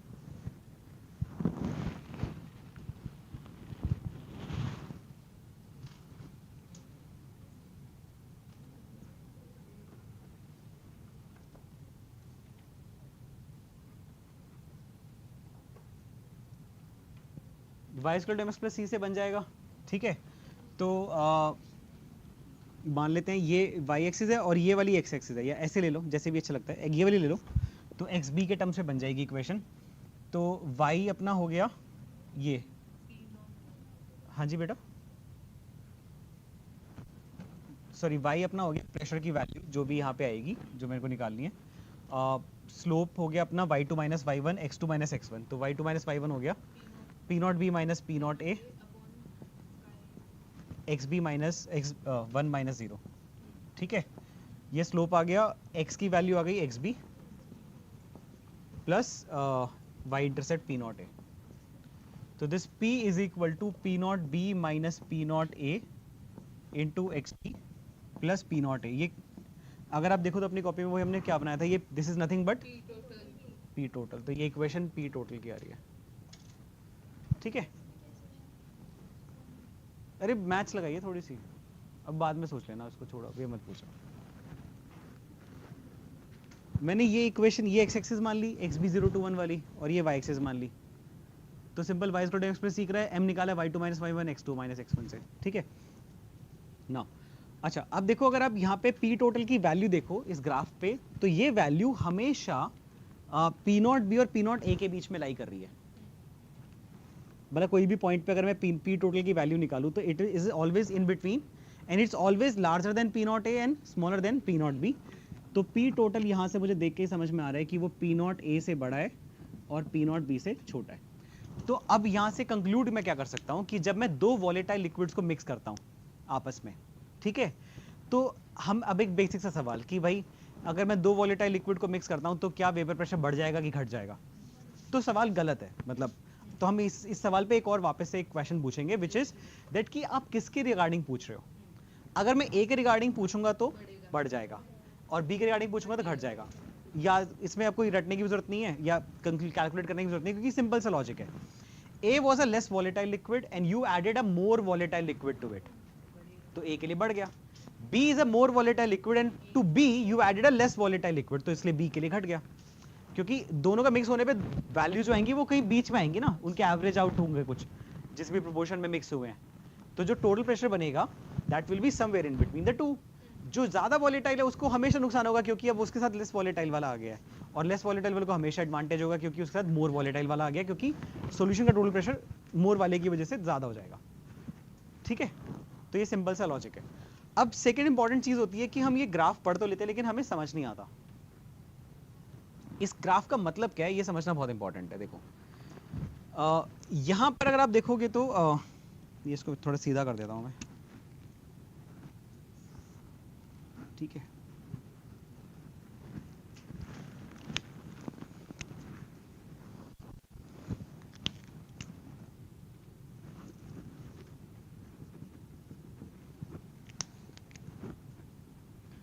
अगर ये मोल फ्रैक्शंस दोनों जो देख रहे हैं हम लोग, ये दोनों एंड पॉइंट्स पे हैं, तो बीच में भी अलग अलग वैल्यूज होंगी भाई। जैसे फॉर एग्जांपल यहाँ पर एक्स ए,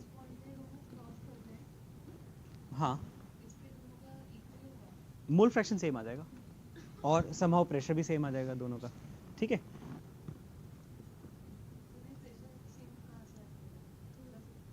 ए और बी का सेम आएगा ना, मोल फ्रैक्शन सॉरी सेम नहीं होगा, प्रेशर सेम आ जाएगा। मोल फ्रैक्शन कुछ भी हो सकता है, प्रेशर सेम आ जाएगा। और एक्स भी हो गया अपना 0.7, ठीक है। नहीं जरूरी नहीं है ना सेंटर में ही हो, अरे वो लग रहा है अभी। जैसे अब मैं ग्राफ ऐसे बनाऊंगा तो एक ये जा रहा है और एक यहाँ जा रहा है, हाँ प्रेशर तो ये, क्योंकि ये वाला पॉइंट सेम हो गया ना, इंटरसेक्टिंग पॉइंट दोनों के लिए, ठीक है।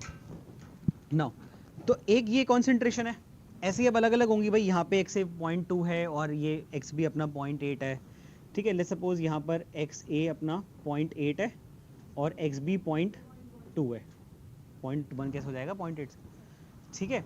तो नाउ ये ग्राफ हमें क्या बता रहा है, ग्राफ हमें बता रहा है कि ए और बी की अलग अलग कॉन्सेंट्रेशन पे ए और बी के खुद के वेपर्स का प्रेशर कितना आएगा उस मिक्सचर में, and what will be the value of total pressure above that liquid mixture, ठीक है। now for that you do not need to go to the laboratory and conduct the experiment। जैसे मैंने आपसे भाई, आपने अगर ये ग्राफ ड्रॉ कर लिया, अब अब आपने पूछा सर ये बताओ x से अगर 0.4 होगा और x भी 0.6 ले लेंगे तो कितना आएगा, कुछ भी नहीं, मैं यहाँ पे वैल्यू डाल लिखूंगा और बस मैं उसके यहाँ पे देखूंगा, अच्छा x से 0.3, ये कौन सा PA वाला ग्राफ है तो A का प्रेशर इतना आ रहा है जी। ये कौन सा B वाला ग्राफ है तो B का प्रेशर इस मिक्सचर के अंदर, इस मिक्सचर के ऊपर जो वेपर बनेंगे उसमें बी का प्रेशर इतना आएगा और टोटल कितना आएगा ये रहा, ठीक है। यही चीज यहां पे भी कर सकता हूं मैं, सेम थिंग, कि भाई ये मोल फ्रैक्शंस पता है तो इस कॉन्सेंट्रेशन ऑफ ए और बी के मिक्सचर में ए का प्रेशर कितना होगा ये रहा, बी का कितना होगा ये रहा। अब कम कैसे हो गया, ए का मतलब ए का ज्यादा कैसे हो गया, बी कम हो गया, क्योंकि कॉन्सेंट्रेशन ए की ज्यादा है बी की कम है। तो ऑब्वियसली सरफेस पे ए के पार्टिकल ज्यादा है तो ज्यादा वेपर में जा रहे हैं, ज्यादा प्रेशर एक्सर्ट कर पा रहे हैं इवेंचुअली। टोटल कितना आ रहा है वो ये रहा। तो this is the advantage of this graph. और you would not believe advance में इस तरह के क्वेश्चन आ जाते हैं सिर्फ इसी अंडरस्टैंडिंग पे, बच्चे नहीं पता होता कि जैसे ये पूछ लिया मैंने कि दिस प्लस दिस कितना होगा, जैसे मैंने नंबर दे दिया यहाँ पे ए बी सी डी और मैंने पूछा what is the value of A B plus A C, nothing, AB plus AC is equal to AD, PA plus PB is equal to PT। आया समझ में, ठीक है, क्लियर। तो ये ग्राफ क्लियर हो गया अपने को, गुड। अब सेकंड चीज समझते हैं हम लोग, टाइम है ना हमारे पास, हाँ अच्छा टाइम हमारे पास कम, ठीक है। तो एक काम करते हैं, हमारे पास टाइम कम है तो नॉन आइडियल हम लोग नेक्स्ट कल करेंगे। मैं इसमें इसी में एक और चीज़ और बताता हूँ मैं, हाँ तो आइडियल सॉल्यूशन की डिफिनेशन अपन कर लेते हैं अभी। अब इसमें अगर आप देखो तो हमने जब पहले सॉल्यूशन डिफाइन किया था तो उसमें हमने बोला था ideal solution will be the infinitely dilute solution. यहाँ लग रहा है इनफाइनाइट, कोई सा भी इनफाइनाइट डाइल्यूट है, सिर्फ बिल्कुल एंड पॉइंट को छोड़ दें तो, लेकिन हम राउल्ट लॉ तो पूरे केस में लगा रहे हैं। तो ये जो सिचुएशन है this is different than the situation we were talking about initially, because वहां पे जो आपका नॉन वॉलेटाइल सोल्यूट था उसका नेचर ही डिफरेंट है। मतलब एज्यूमिंग जैसे कि भाई मान लेते मेरा नॉन वॉलेटाइल सोल्यूट सॉलिड है तो मैं एक सॉलिड को लिक्विड में डिसॉल्व कर रहा हूँ, यहाँ पे मैं दो लिक्विड्स को आपस में डिसॉल्व कर रहा हूँ, वॉलेटाइल सोल्यूट इन वॉलेटाइल सॉल्वेंट। तो यहाँ पे आपस में इंटरेक्शन डिफरेंट है देन दी प्रीवियस केस, लेकिन प्रॉब्लम अभी भी दोनों सेम है।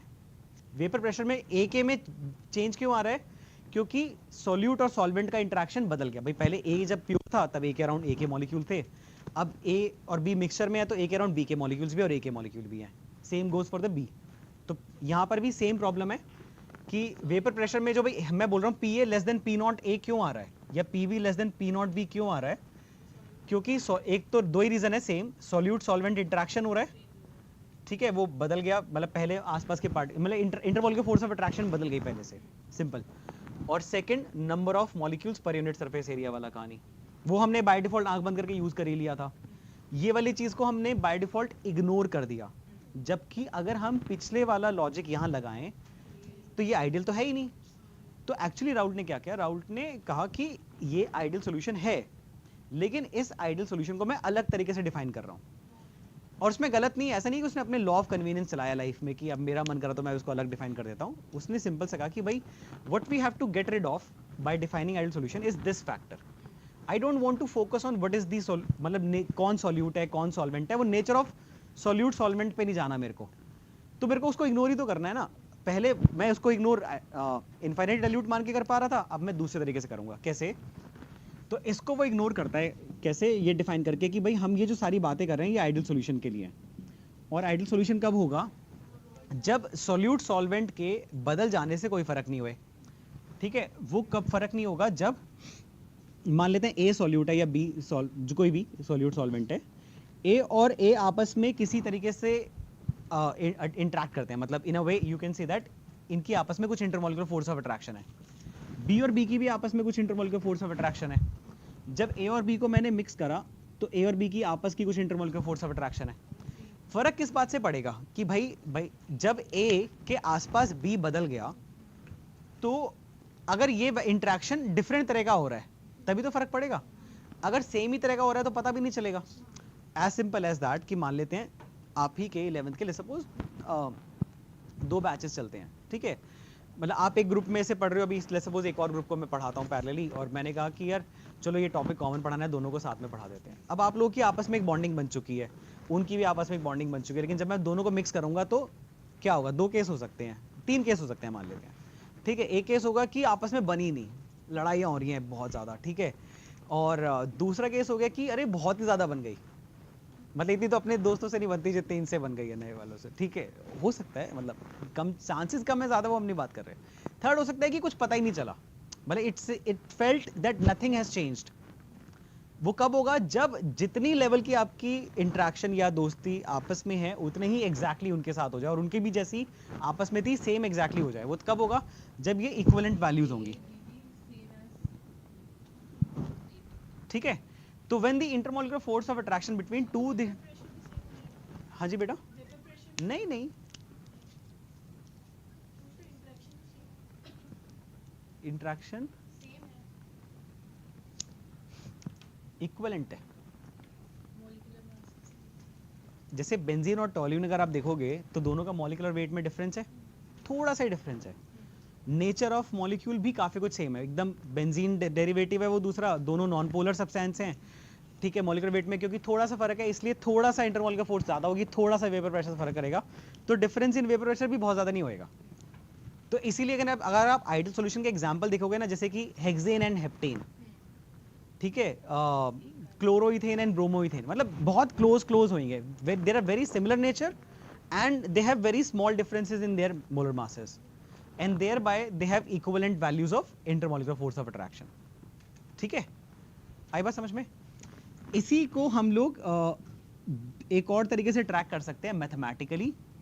जब क्या होगा सिस्टम में, कभी भी मान लो अगर ये जब पार्टिकल्स को मिक्स करा, भाई जब दोनों ग्रुप को मिक्स करा और आपस में लड़ाइयाँ होने लग गई, तो क्या हो, बहुत ही हीटेड माहौल हो गया एकदम, तो यानी कि एंथैल्पी बदल जाएगी, राइट। और या फिर अगर बहुत ज़्यादा प्यार हो गया तो भी एंथैल्पी बदल जाएगी, और अगर कुछ भी पता नहीं हुआ तो फिर बेसिकली अगर इंटरमॉलिक्यूलर फोर्स ऑफ अट्रैक्शन में कुछ भी चेंज नहीं आया तो there would be no change in potential energy and thereby no change in enthalpy.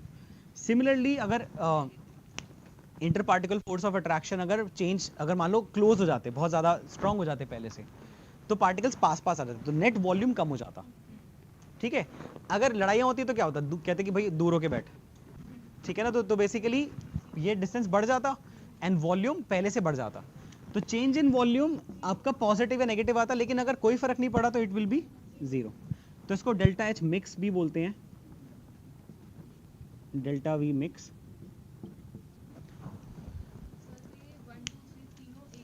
ये तीनों इंटररिलेटेड हैं आपस में, तो हम तीनों मतलब ये मैथमेटिकली चेक कर लेते हैं और ये हमारा थ्योरेटिकल, मतलब मेन चीज ये है।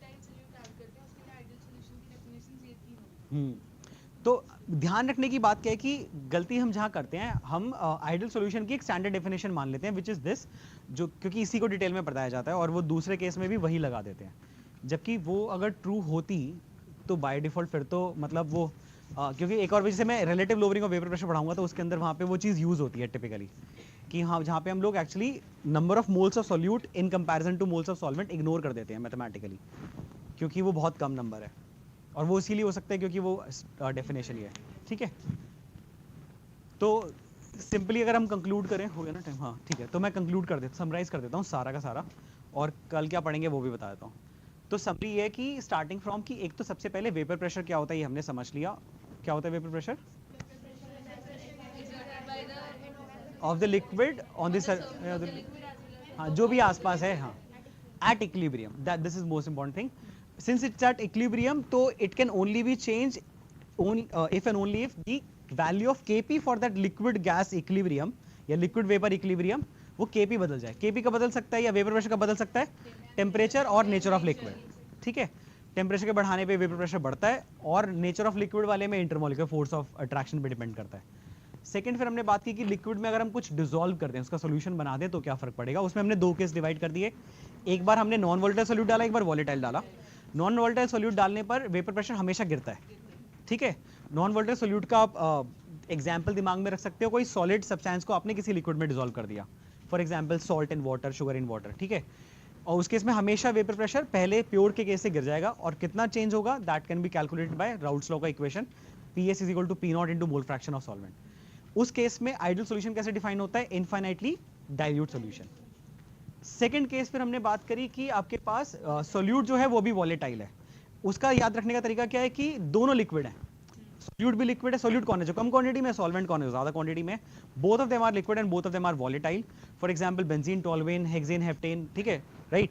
नाउ व्हाट, दोनों एक दूसरे के वेपर प्रेशर को डिक्रीज करेंगे, तो प्योर के केस से दोनों का कम आएगा, ठीक है। लेकिन ऊपर जो वेपर्स बनेंगे वो मिक्सचर बनेगा, तो वहां पर हम दोनों में से किसी एक का डायरेक्टली मीटर से नहीं निकाल पाएंगे, तो मीटर से हमें वैल्यू किसकी बनेगी? टोटल की। तो टोटल वेपर प्रेशर होगा which will be sum of PA plus PV, ठीक है। सेकेंड फिर चीज हमने डिफाइन करी कि ये P टोटल की कैलकुलेशन, एंड देन फिर दोनों का ग्राफ, और ग्राफ कैसे देखते हैं। एंड थर्ड फिर हमने आइडियल सॉल्यूशन डिफाइन किया कि आइडियल सॉल्यूशन में सेम लॉजिक वही है कि हमें इस वाली चीज को इग्नोर करना है। इसको कैसे इग्नोर करा? हमने कहा कि इंट्रैक्शन सेम लेवल का है, तो कोई फर्क ही नहीं पड़ा कि कोई बदल गया। ए को पता ही नहीं चल रहा कोई बदल भी गया, बी को पता ही नहीं चल रहा कोई बदल भी गया, क्योंकि मेन चीज किससे फर्क पड़ रहा है? इंटरेक्शन के लेवल से। वो इंटरेक्शन एकदम सिमिलर है।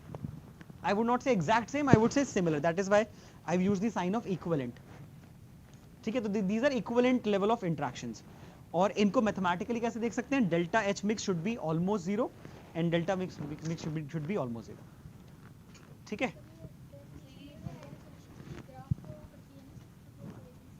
बेटा देखो, आइडियल सॉल्यूशन होगा तो ही राउल्ट्स लॉ लग पाएगा, राउल्ट्स लॉ लग पाएगा तो ये इक्वेशन जो हम लिख रहे थे PA is equal to P0 AXA and blah blah, ये सारी जो इक्वेशन लिखी है, ग्राफ बनाई है, तभी वैलिड है।